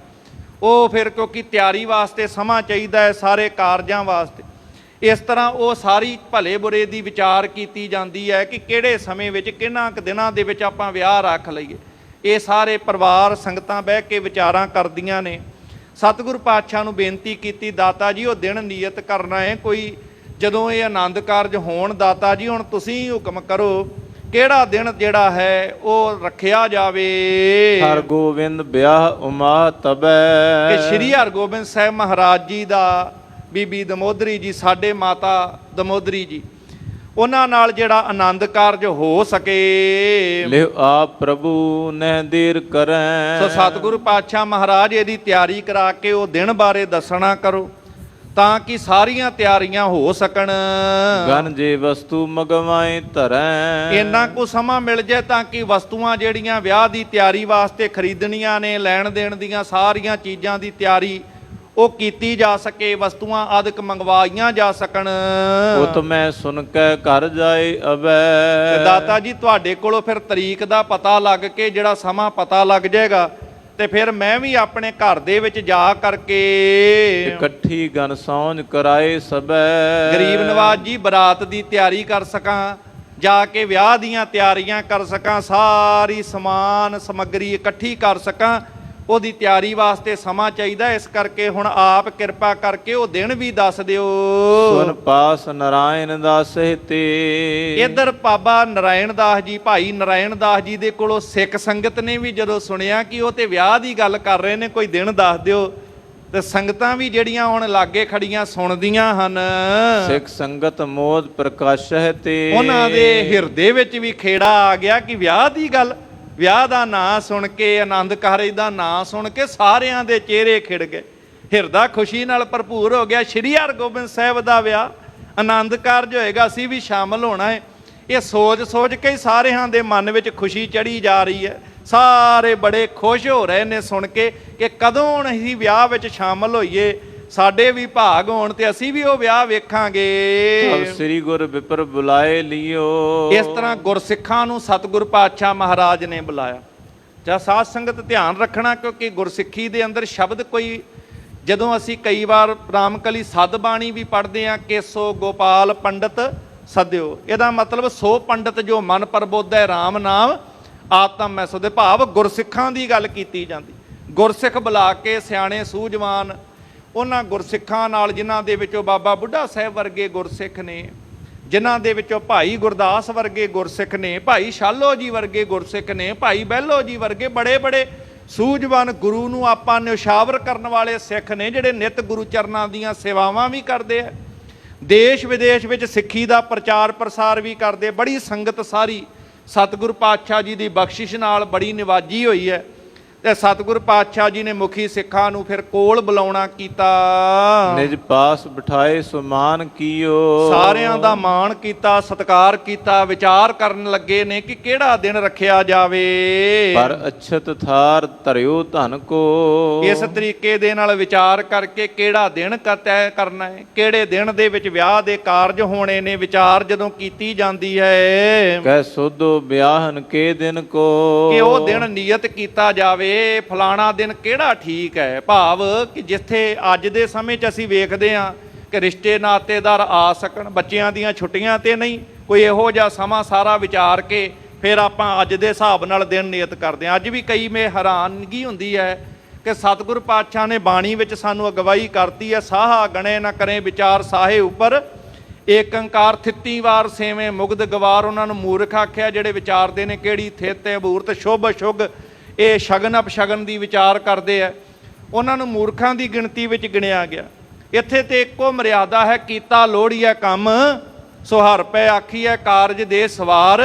ਸਤਿਗੁਰ ਸੱਚ ਸਾਖੀ ਹੈ ਕਿ ਗੁਰੂ ਅੱਗੇ ਅਰਦਾਸ ਕਰਕੇ ਕਾਰਜ ਕਰਨੇ। ਹੁਣ ਬਾਬਾ ਨਾਰਾਇਣ ਦਾਸ, ਭਾਈ ਨਾਰਾਇਣ ਦਾਸ ਜੀ ਨੇ ਵੀ ਸਤਿਗੁਰਾਂ ਨੂੰ ਬੇਨਤੀ ਕੀਤੀ, ਦਿਨ ਦੱਸੋ। ਸਾਰੇ ਪਾਸੇ ਸਤਿਗੁਰੂ ਪਾਤਸ਼ਾਹ ਫਿਰ ਸਿੱਖਾਂ ਨਾਲ ਬੈਠ ਕੇ ਵਿਚਾਰ ਕਰਦੇ ਹਨ। ਕਿਮ ਚਾਹੇ ਨਾਰਾਇਣ ਦਾਸ ਧਰੈ। ਕਿਉਂਕਿ ਨਾਰਾਇਣ ਦਾਸ ਜੀ ਭਾਈ ਦੇ ਮਨ ਵਿੱਚ, ਭਾਈ ਨਾਰਾਇਣ ਦਾਸ ਦੇ ਮਨ ਵਿੱਚ ਚਾਹਨਾ ਹੈ ਕਿ ਛੇਤੀ ਨਾਲ ਮੈਨੂੰ ਪਤਾ ਲੱਗ ਜਾਏ ਕਿਹੜਾ ਦਿਨ ਹੈ, ਤਾਂ ਕਿ ਤਿਆਰੀਆਂ ਉਹ ਵਿਆਹ ਆਨੰਦ ਕਾਰੇ ਦੀਆਂ ਕੀਤੀਆਂ ਜਾ ਸਕਣ। ਸੁਧ ਦਿਓਸ ਬਤਾਵ ਹੋ ਜਾਣ ਪਰ। ਉਹ ਕਿਹੜਾ ਦਿਨ ਹੋਏਗਾ, ਕਿਹੜੇ ਸਮੇਂ ਦੇ ਵਿੱਚ ਕਾਰਜ ਹੋਣੇ ਨੇ, ਸਤਿਗੁਰੂ ਜੀ ਕਿਰਪਾ ਕਰਕੇ ਦੱਸ ਦੇਣ। ਬਿਨ ਦੋਸ਼ ਬਨੈ ਅਸ ਠੀਕ ਹੈ। ਗੁਰੂ ਕਿਰਪਾ ਸਦਕਾ ਤਾਂ ਕਿ ਉਹ ਸਾਰੇ ਕਾਰਜ ਨਿਰਵਿਘਨਤਾ ਸਹਿਤ ਰਾਸ ਹੋ ਸਕਣ। ਦੋ ਪਾਸਨ ਤੇ ਰਸ ਰੀਤ ਰਹੈ। ਦੋਵਾਂ ਪਾਸਿਆਂ ਤੋਂ ਸਾਰੇ ਸੁੱਖ ਸੁੱਖਾਂ ਨਾਲ ਕਾਰਜ ਹੋ ਸਕਣ, ਇਹ ਅਸੀਂ ਬਖਸ਼ਿਸ਼ ਹੋ ਜਾਵੇ। ਸੁਨ ਵਿਪਰ ਲਈਓ ਪਤਰਾ ਕਰਮੈ। ਇਸ ਤਰ੍ਹਾਂ ਸਤਿਗੁਰ ਪਾਤਸ਼ਾਹ ਮਹਾਰਾਜ ਤੇ ਸਿੱਖਾਂ ਨੇ ਜਦੋਂ ਰਲ ਕੇ ਵਿਚਾਰ ਕੀਤੀ ਹੈ, ਦਿਨ ਦੇਖ ਵਿਚਾਰਤ ਭਾ ਉਰ ਮੈਂ। ਸਾਰੇ ਤਰੀਕੇ ਨਾਲ ਵਿਚਾਰ ਕਰਕੇ ਕਿ ਕਿਹੜਾ ਦਿਨ ਠੀਕ ਬਣਦਾ ਹੈ। ਜਦੋਂ ਇਸ ਗੱਲ ਦੀ ਵਿਚਾਰ ਸਾਰਿਆਂ ਨੇ ਕਰ ਲਈ, ਗ੍ਰਹਿ ਵਾਰ ਨਛਤਰਨ ਰਾਸਣ ਕੋ। ਕਿਹੜਾ ਦਿਨ ਹੈ, ਕਿਹੜੇ ਸਮੇਂ ਦੇ ਵਿੱਚ, ਕਿਹੜੀ ਤਰੀਕ ਨੂੰ ਇਹ ਵਿਆਹ ਕਰਨਾ, ਇਹ ਜਦੋਂ ਸਾਰਿਆਂ ਨਾਲ ਚੰਗੀ ਤਰ੍ਹਾਂ ਮਿਲ ਬੈਠ ਕੇ ਭਲੇ ਬੁਰੇ ਦੀ ਵਿਚਾਰ ਕਰ ਲਈ ਕਿ ਆਹ ਇੱਕ ਦਿਨ ਠੀਕ ਬਣਦਾ ਹੈ। ਦਿਨ ਜਾਨ ਸੁਭਿਆ ਪ੍ਰਕਾਸ਼ਨ ਕੋ। ਤੇ ਸਤਿਗੁਰ ਪਾਤਸ਼ਾਹ ਮਹਾਰਾਜ ਜੀ ਦੇ ਸਾਹਮਣੇ ਫਿਰ ਆਹ ਸਾਰਿਆਂ ਵੱਲੋਂ ਰਲ ਕੇ ਇਹ ਮਤਾ ਬਣਿਆ ਕਿ ਫਲਾਣੇ ਦਿਨ ਫਲਾਣੇ ਸਮੇਂ ਦੇ ਵਿੱਚ ਕਿਹੜੇ ਸਮੇਂ 'ਚ ਵਿਆਹ ਦੇ ਕਾਰਜ ਕਰਨੇ ਹਨ। ਗੁਰ ਸੰਗ ਭਨਿਓ ਜਗਮਾ ਸਥਿਤੇ। ਤੇ ਫਿਰ ਇਹ ਵਿਚਾਰ ਕਰਕੇ ਸਾਰਿਆਂ ਨੂੰ ਦੱਸਿਆ ਗਿਆ, ਭਾਈ ਲਗਭਗ 2 ਕੁ ਮਹੀਨੇ ਦੇ ਸਮੇਂ ਤੋਂ ਬਾਅਦ ਵਿੱਚ ਇਹ ਕਾਰਜ ਕਰਨਾ ਚਾਹੀਦਾ ਹੈ। ਕੋਈ ਮਾਘ ਸੁਦੀ ਦਸਵੀਂ ਸੋਹਿਤੇ। ਜਦੋਂ ਮਾਘ ਦੀ ਸੁਦੀ ਦਸਵੀਂ ਦੀ ਇਹ ਜਿਹੜੀ ਤਰੀਕ ਆਏਗੀ, ਤਿਥ ਆਏਗੀ ਮਾਘ ਸੁਦੀ ਦਸਵੀਂ ਨੂੰ, ਉਸ ਦਿਨ ਸਾਰੇ ਪਾਸੇ ਵਿਚਾਰ ਕਰਕੇ ਕਿ ਆਹ ਦਿਨ ਠੀਕ ਬਣਦਾ, ਇਸ ਦਿਨ ਵਿਚਾਰ ਕਰ ਲਈਏ ਤੇ ਇਸ ਦਿਨ ਵਿਆਹ ਦੇ ਕਾਰਜ, ਆਨੰਦ ਦੇ ਕਾਰਜ ਕਰ ਲੈਣੇ ਚਾਹੀਦੇ। ਇਸ ਤਰ੍ਹਾਂ ਸਤਿਗੁਰ ਪਾਤਸ਼ਾਹ ਦੇ ਸਾਹਮਣੇ ਵਿਚਾਰ ਚੱਲੀ ਹੈ। ਸੁਧ ਦਿਓਸ ਹੈ ਤਬਿਆ ਕਰੋ। ਸਤਿਗੁਰ ਪਾਤਸ਼ਾਹ ਮਹਾਰਾਜ ਜੀ ਦੇ ਚਰਨਾਂ ਵਿੱਚ ਜਦੋਂ ਸਾਰਿਆਂ ਨੇ ਵਿਚਾਰ ਕਰ ਲਈ ਕਿ ਠੀਕ ਹੈ, ਜਿਵੇਂ ਸਤਿਗੁਰ ਪਾਤਸ਼ਾਹ ਸਾਰਿਆਂ ਦੀ ਸਲਾਹ ਹੈ, ਗੁਰੂ ਸਾਹਿਬ ਆਪ ਜੀ ਦੀ ਆਗਿਆ ਹੋਵੇ, ਤੇ ਇਸ ਦਿਨ ਦੇ ਵਿੱਚ ਵਿਆਹ ਦੇ ਕਾਰਜ ਕਰ ਲੈਣੇ ਚਾਹੀਦੇ ਹਨ। ਸੁਰਤ ਸੁੰਦਰ ਹੈ ਨਿਸ਼ਚੈ ਸੋ ਧਰੋ। ਸਾਰਿਆਂ ਨੇ ਗੱਲ ਕੀਤੀ, ਗੁਰੂ ਸਾਹਿਬ ਨੇ ਵੀ ਹਾਮੀ ਭਰੀ ਕਿ ਹਾਂ ਠੰਡੀ ਠੰਡੀ ਮਿੱਠੀ ਮਿੱਠੀ ਰੁੱਤ ਹੈ ਮਾਘ ਦੇ ਮਹੀਨੇ ਦੇ ਵਿੱਚ, ਤੇ ਇਹ ਮਾਘ ਸੁਦੀ ਦਸਵੀਂ ਜਿਹੜੀ ਹੈ ਇਸ ਸਮੇਂ ਦੇ ਵਿੱਚ ਜਿਹੜਾ ਹੈ ਇਹ ਕਾਰਜ ਕਰ ਲੈਣਾ ਚਾਹੀਦਾ ਹੈ। ਸਾਰਿਆਂ ਨੇ ਫਿਰ ਇਹ ਜਿਹੜੇ ਬਚਨ ਜਦੋਂ ਸਤਿਗੁਰਾਂ ਤੋਂ ਸੁਣੇ ਹਨ, ਦੋਹਰਾਇ ਮਸਾਹ ਸੁਧਵਾਏ ਕਰ ਸੁਨਿਓ ਨਾਰਾਇਣ ਦਾਸ। ਹੁਣ ਸਤਿਗੁਰਾਂ ਨੇ ਬਚਨ ਕਰਕੇ ਹਾਮੀ ਭਰਤੀ ਕਿ ਭਾਈ ਆਹ ਠੀਕ ਹੈ, ਮਾਘ ਸੁਦੀ ਦਸਵੀਂ ਨੂੰ 2 ਮਹੀਨੇ ਉਦੋਂ ਰਹਿੰਦੇ ਸਨ ਕਿ ਹੁਣ 2 ਮਹੀਨਿਆਂ ਨੂੰ ਮਾਘ ਸੁਦੀ ਦਸਵੀਂ ਦੀ ਥਿੱਤ ਤੇ ਇਹ ਕਾਰਜ ਜਿਹੜੇ ਨੇ ਕੀਤੇ ਜਾਣਗੇ। ਵਿਚਾਰ ਕਰਕੇ ਜਦੋਂ ਮੰਨ ਲਓ ਹੁਣ ਇਹ ਨੀਅਤ ਹੋ ਗਿਆ, ਨੀਅਤ ਕਰ ਦੇਣਾ ਭਾਵੇਂ ਸਾਹਾ ਸੋਧਿਆ ਗਿਆ, ਇਹ ਕੋਈ ਵੱਖਰਾ ਨਹੀਂ ਕਿਸੇ ਕੋ ਜਾ ਕੇ ਪੱਤਰੀ ਵਾਚ ਕੇ ਸਧਾਉਣਾ। ਸਾਰਿਆਂ ਰਲ ਕੇ ਫਿਰ ਅਰਦਾਸ ਕਰਕੇ ਸਤਿਗੁਰਾਂ ਤੋਂ ਆਗਿਆ ਲੈ ਲਈ। ਅੱਜ ਸਿੱਖ ਅਰਦਾਸ ਕਰਦਾ ਹੈ, ਦਾਤਾ ਜੀ ਆਹ ਫਲਾਣਾ ਦਿਨ ਸਾਰਿਆਂ ਰਲ ਕੇ ਵਿਚਾਰਿਆ, ਆਪ ਜੀ ਆਗਿਆ ਕਰਕੇ ਅਸੀਸ ਬਖਸ਼ਿਓ, ਕਿਉਂਕਿ ਭਰੋਸਾ ਤੇ ਆਪ ਜੀ ਦਾ ਹੀ ਹੈ ਨਾ ਕਿ ਕੀਤਾ ਲੋੜੀਆ ਕੰਮ ਸੋ ਹਰ ਪੈ ਆਖੀਐ ਕਾਰਜ ਦੇ ਸਵਾਰ। ਸਤਿਗੁਰ ਸੱਚ ਸਾਖੀਐ ਥਿਰ ਕਰ ਬੈਸੋ ਹਰ ਜਨ ਪਿਆਰੇ, ਸਤਿਗੁਰ ਤੁਮਰੇ ਕਾਜ ਸਵਾਰੇ। ਜਿਹਨੂੰ ਇਹ ਭਰੋਸਾ ਹੋਵੇ ਫਿਰ ਗੁਰੂ ਅੱਗੇ ਅਰਦਾਸ ਕਰਕੇ ਕਾਰਜ ਕਰਦਾ। ਭਾਈ ਨਾਰਾਇਣ ਦਾਸ ਨੇ ਗੁਰੂ ਜੀ ਦੇ ਅੱਗੇ ਅਰਦਾਸ ਕੀਤੀ ਸੀ ਕਿ ਦਾਤਾ ਜੀ ਹੁਣ ਕਿਰਪਾ ਕਰੋ। ਇਸ ਤਰ੍ਹਾਂ ਸਾਰਿਆਂ ਦੇ ਵਿੱਚ ਸਤਿਗੁਰ ਪਾਤਸ਼ਾਹ ਨੇ ਸਮਾਂ ਦੱਸਤਾ, ਸਾਰਿਆਂ ਦੀ ਵਿਚਾਰ ਲੈ ਲਈ ਹੈ। ਕਰ ਨਿਸ਼ਚੈ ਹਰਖਤ ਭਇਓ ਖਰੇ ਕਰੀ ਅਰਦਾਸ। ਜਦੋਂ ਪਤਾ ਲੱਗ ਗਿਆ ਆਹ ਦਿਨ ਹੈ ਤੇ ਭਾਈ ਨਾਰਾਇਣ ਦਾਸ ਬੜਾ ਖੁਸ਼ ਹੋਇਆ, ਨਾਲੇ ਗੁਰੂ ਚਰਨਾਂ ਵਿੱਚ ਅਰਦਾਸ ਵੀ ਕੀਤੀ ਹੈ ਭਾਵਨਾ ਨਾਲ ਕਿ ਦਾਤਾ ਜੀ ਦਿਨ ਵੀ ਤੁਹਾਡੇ ਵੱਲੋਂ ਦਿੱਤਾ ਹੈ ਤੇ ਸਤਿਗੁਰੂ ਜੀ ਹੁਣ ਕਿਰਪਾ ਕਰਿਓ, ਆ ਕਾਰਜ ਵੀ ਤੁਸੀਂ ਆਪ ਹੀ ਵਿੱਚ ਵਰਤ ਕੇ ਆਪ ਕਰਾਉਣੇ ਆ, ਤੁਸੀਂ ਆਪ ਹੀ ਰਹਿਮਤ ਕਰਨੀ। ਇਦਾਂ ਦੀ ਭਾਵਨਾ ਨਾਲ ਫਿਰ ਅਰਦਾਸ ਵੀ ਕੀਤੀ ਹੈ। ਟੋਟਕ ਛੰਦ ਦੇਹੁ ਆਏ ਸਜਾਉ ਆਵਾਸ ਅਬੈ। ਇਸ ਤਰ੍ਹਾਂ ਅਰਦਾਸ ਕਰਕੇ ਫਿਰ ਸਤਿਗੁਰਾਂ ਤੋਂ ਆਗਿਆ ਲੈਂਦੇ ਨੇ, ਪਾਤਸ਼ਾਹ ਹੁਣ ਕਾਰਜ ਕਰਨੇ ਨੇ ਤੁਸੀਂ ਕਰਾਉਣੇ ਆ ਤੇ ਮੈਨੂੰ ਆਗਿਆ ਬਖਸ਼ਿਸ਼ ਕਰੋ ਦਾਤਾ ਜੀ, ਮੈਂ ਆਪਣੇ ਪਿੰਡ ਡੱਲੇ ਨਗਰ ਦੇ ਵਿੱਚ ਆਪਣੇ ਘਰ ਦੇ ਵਿੱਚ ਜਾ ਸਕਾਂ। ਗਨ ਸੌਜਨ ਤਿਆਰ ਕਰਾਉ ਸਬੈ। ਸਤਿਗੁਰੂ ਜੀ ਤੁਹਾਡੀ ਆਗਿਆ ਅਨੁਸਾਰ ਸਾਰੀ ਵਿਆਹ ਦੀ ਤਿਆਰੀ ਕਰਨੀ ਹੈ, ਆਪ ਜੀ ਨੇ ਕਰਾਉਣੀ ਹੈ ਤੇ ਕਿਰਪਾ ਕਰਿਓ ਆਗਿਆ ਦਿਓ ਹੁਣ ਮੈਂ ਜਾ ਕੇ ਉਹ ਕਾਰਜ ਆਪ ਜੀ ਦੇ ਹੁਕਮਾਂ ਅਨੁਸਾਰ ਕਰ ਸਕਾਂ ਜੀ। ਕਰ ਬੰਧਨ ਕੋ ਤਤਕਾਲ ਗਇਓ। ਸਤਿਗੁਰੂ ਪਾਤਸ਼ਾਹ ਮਹਾਰਾਜ ਜੀ ਨੇ ਅਸੀਸ ਬਖਸ਼ੀ, ਦੋਵੇਂ ਹੱਥ ਜੋੜ ਕੇ ਗੁਰੂ ਚਰਨਾਂ ਵਿੱਚ ਨਮਸਕਾਰ ਕਰਕੇ ਆਗਿਆ ਲੈ ਕੇ ਇਸ ਤਰ੍ਹਾਂ ਸਤਿਗੁਰਾਂ ਤੋਂ ਤੇ ਭਾਈ ਨਾਰਾਇਣ ਦਾਸ ਜੀ ਤਤਕਾਲ ਹੀ ਫਿਰ ਆਪਣੇ ਪਿੰਡ ਡੱਲੇ ਵਾਲੇ ਪਾਸੇ ਨੂੰ ਚੱਲ ਪੈਂਦੇ ਹਨ। ਆਪਣੇ ਘਰ ਪ੍ਰਾਪਤ ਹੋਤ ਭਇਓ। ਆਪਣੇ ਘਰ ਪਹੁੰਚੇ ਨੇ, ਅਜੇ ਘਰ ਦੇ ਵਿੱਚ ਰਿਸ਼ਤੇਦਾਰਾਂ ਨੂੰ, ਭੈਣ ਭਰਾਵਾਂ ਨੂੰ, ਪਿੰਡ ਵਾਸੀਆਂ ਨੂੰ ਅਜੇ ਪੂਰੀ ਗੱਲ ਦਾ ਪਤਾ ਨਹੀਂ ਹੈ ਕਿ ਭਾਈ ਨਾਰਾਇਣ ਦਾਸ ਜੀ ਕੀ ਬਚਨ ਗੁਰੂ ਸਾਹਿਬ ਕੋਲ ਕਰਕੇ ਆ ਗਏ। ਸਾਰੇ ਰਿਸ਼ਤੇਦਾਰ ਭੈਣ ਭਰਾ ਘਰ ਦੇ ਵਿੱਚ ਸਾਰੇ ਸੰਗੀਆਂ ਸਾਥੀਆਂ ਨੂੰ ਆ ਕੇ ਜਦੋਂ ਮਿਲਦੇ ਹਨ, ਬਿਰਤਾਂਤ ਕੁਟੰਬੈ ਸੰਗ ਕਹਿਓ। ਜਿਵੇਂ ਜਿਵੇਂ ਗੁਰੂ ਘਰ ਦੇ ਵਿੱਚ ਬਤੀਤ ਹੋਈ ਹੈ ਪਿਛਲੇ ਦਿਨਾਂ ਦੇ ਵਿੱਚ, ਜੋ ਜੋ ਘਟਨਾ ਵਰਤੀ ਹੈ ਸਾਰਾ ਵਰਤਾਂਤ ਭਾਈ ਨਾਰਾਇਣ ਦਾਸ ਜੀ ਨੇ ਡੱਲੇ ਨਗਰ ਆਪਣੇ ਘਰ ਪਰਿਵਾਰ ਨੂੰ, ਪਿੰਡ ਵਾਲਿਆਂ ਨੂੰ, ਸਾਰਿਆਂ ਨੂੰ ਦੱਸਣਾ ਕੀਤਾ।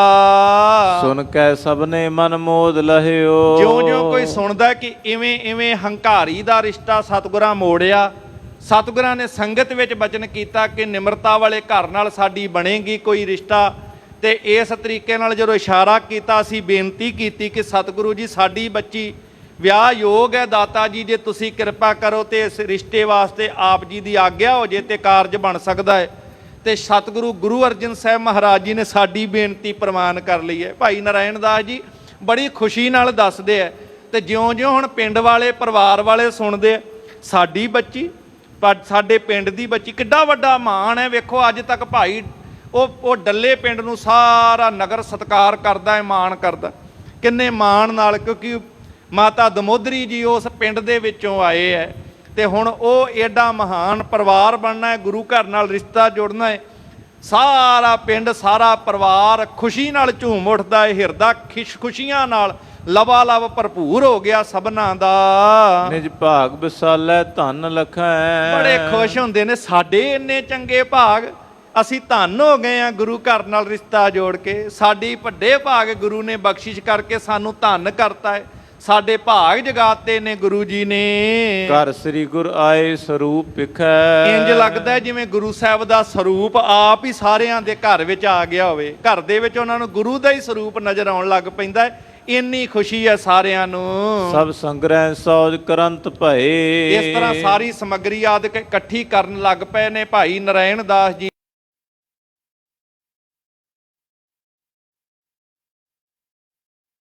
ਨੇ। ਮਨ ਵਿੱਚ ਬੜੀ ਪ੍ਰਸੰਨਤਾ ਤੇ ਖੇੜਾ ਹੈ। ਇਤ ਸ੍ਰੀ ਗੁਰ ਸੰਗੈ ਸੰਗਤ ਹੈ। ਇਧਰ ਗੁਰੂ ਅਰਜਨ ਸਾਹਿਬ ਮਹਾਰਾਜ ਸ਼੍ਰੀ ਅੰਮ੍ਰਿਤਸਰ ਸਾਹਿਬ ਦੀ ਧਰਤੀ ਤੇ ਸੰਗਤਾਂ ਗੁਰੂ ਚਰਨਾਂ ਦੇ ਵਿੱਚ ਜਿਹੜੀਆਂ ਵੀ ਆਉਂਦੀਆਂ ਹਨ, ਮਿਸ਼ਟਾਨ ਮੰਗਾਏ ਉਮੰਗਤ ਹੈ। ਬਹੁਤ ਮਿਸ਼ਠਾਨ ਮੰਗਾ ਕੇ ਸਤਿਗੁਰੂ ਜੀ ਵੰਡਦੇ ਨੇ। ਸਾਰੇ ਪਾਸੇ ਵਧਾਈਆਂ ਅੰਮ੍ਰਿਤਸਰ ਦੀ ਧਰਤੀ ਤੇ ਸੰਗਤਾਂ ਦੇ ਰਹੀਆਂ ਨੇ, ਇੱਕ ਦੂਜੇ ਨੂੰ ਖੁਸ਼ੀਆਂ ਮਨਾ ਰਹੀਆਂ ਹਨ।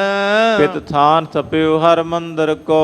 ਤੇ ਪਿਤਾ ਗੁਰੂ ਰਾਮਦਾਸ ਜੀ ਮਹਾਰਾਜ, ਧੰਨ ਸ਼੍ਰੀ ਗੁਰੂ ਅਰਜਨ ਸਾਹਿਬ ਮਹਾਰਾਜ ਦੇ ਸਤਿਕਾਰਯੋਗ ਪਿਤਾ ਜੀ, ਜਿਸ ਸਥਾਨ ਤੇ ਸੁੰਦਰ ਸ਼੍ਰੀ ਹਰਿਮੰਦਰ ਸਾਹਿਬ ਸ਼੍ਰੀ ਦਰਬਾਰ ਸਾਹਿਬ ਦੀ ਸਿਰਜਣਾ ਕੀਤੀ, ਖੇਤ ਪੂਜਨ ਕੇ ਚਲ ਸੁੰਦਰ ਕੋ। ਇਸ ਤਰ੍ਹਾਂ ਧੰਨ ਗੁਰੂ ਅਰਜਨ ਸਾਹਿਬ ਪਾਤਸ਼ਾਹ ਤੇ ਸਾਰੀਆਂ ਸੰਗਤਾਂ ਜਿਹੜੀਆਂ ਨੇ ਨਾ, ਇਸ ਸਥਾਨ ਤੇ ਸ਼੍ਰੀ ਦਰਬਾਰ ਸਾਹਿਬ ਸ਼੍ਰੀ ਹਰਿਮੰਦਰ ਸਾਹਿਬ ਵਿਖੇ ਨਤਮਸਤਕ ਹੋਣ ਵਾਸਤੇ, ਸੇਵਾ ਕਰਨ ਵਾਸਤੇ ਸਾਰੀਆਂ ਚੱਲ ਪਈਆਂ ਹਨ। ਸਿੱਖ ਸੇਵਕ ਭੀਰ ਸੁਸਾਥ ਮਹਾ। ਸਤਿਗੁਰੂ ਪਾਤਸ਼ਾਹ ਮਹਾਰਾਜ ਦੇ ਨਾਲ ਬੜੇ ਸਿੱਖ ਸੰਗਤਾਂ, ਬਹੁਤ ਵੱਡਾ ਸੰਗਤਾਂ ਦਾ ਇਕੱਠ ਹੈ। ਸਾਰੇ ਹੀ ਹੁਣ ਗੁਰੂ ਕੇ ਮਹਿਲਾਂ ਤੋਂ ਚੱਲ ਕੇ ਦਰਬਾਰ ਸਾਹਿਬ ਵਾਲੇ ਪਾਸੇ ਨੂੰ ਸਾਰੇ ਚੱਲ ਪਏ ਹਨ। ਤੜ ਤੀਰਥ ਪੌਰ ਪਹੁੰਚ ਤਹਾਂ। ਇਹ ਪਾਵਨ ਤੀਰਥਾਂ ਚੋਂ ਸਿਰਮੌਰ ਤੀਰਥ ਹੈ, ਸੱਚਖੰਡ ਸ਼੍ਰੀ ਹਰਿਮੰਦਰ ਸਾਹਿਬ। ਇਹਦੇ ਪਾਵਨ ਅਸਥਾਨ ਤੇ ਜਿਸ ਵਕਤ ਡਿਉੜੀ ਵਾਲੇ ਅਸਥਾਨ ਤੇ ਸਤਿਗੁਰੂ ਜੀ ਸੰਗਤਾਂ ਸਮੇਤ ਪਹੁੰਚੇ ਹਨ, ਹਰ ਗੋਬਿੰਦ ਨਾਰ ਅਨੇਕ ਮਿਲੀ। ਇਧਰ ਦੂਸਰੇ ਪਾਸੇ ਮਾਤਾ ਗੰਗਾ ਜੀ ਜਿੱਥੇ ਸ਼੍ਰੀ ਹਰਗੋਬਿੰਦ ਸਾਹਿਬ ਮਹਾਰਾਜ ਪਹੁੰਚੇ ਨੇ, ਸਾਰੀਆਂ ਬੀਬੀਆਂ ਵੱਲੋਂ ਉਹਨਾਂ ਨੂੰ ਅਸੀਸਾਂ ਮਾਣ ਦਿੱਤਾ ਜਾ ਰਿਹਾ ਹੈ।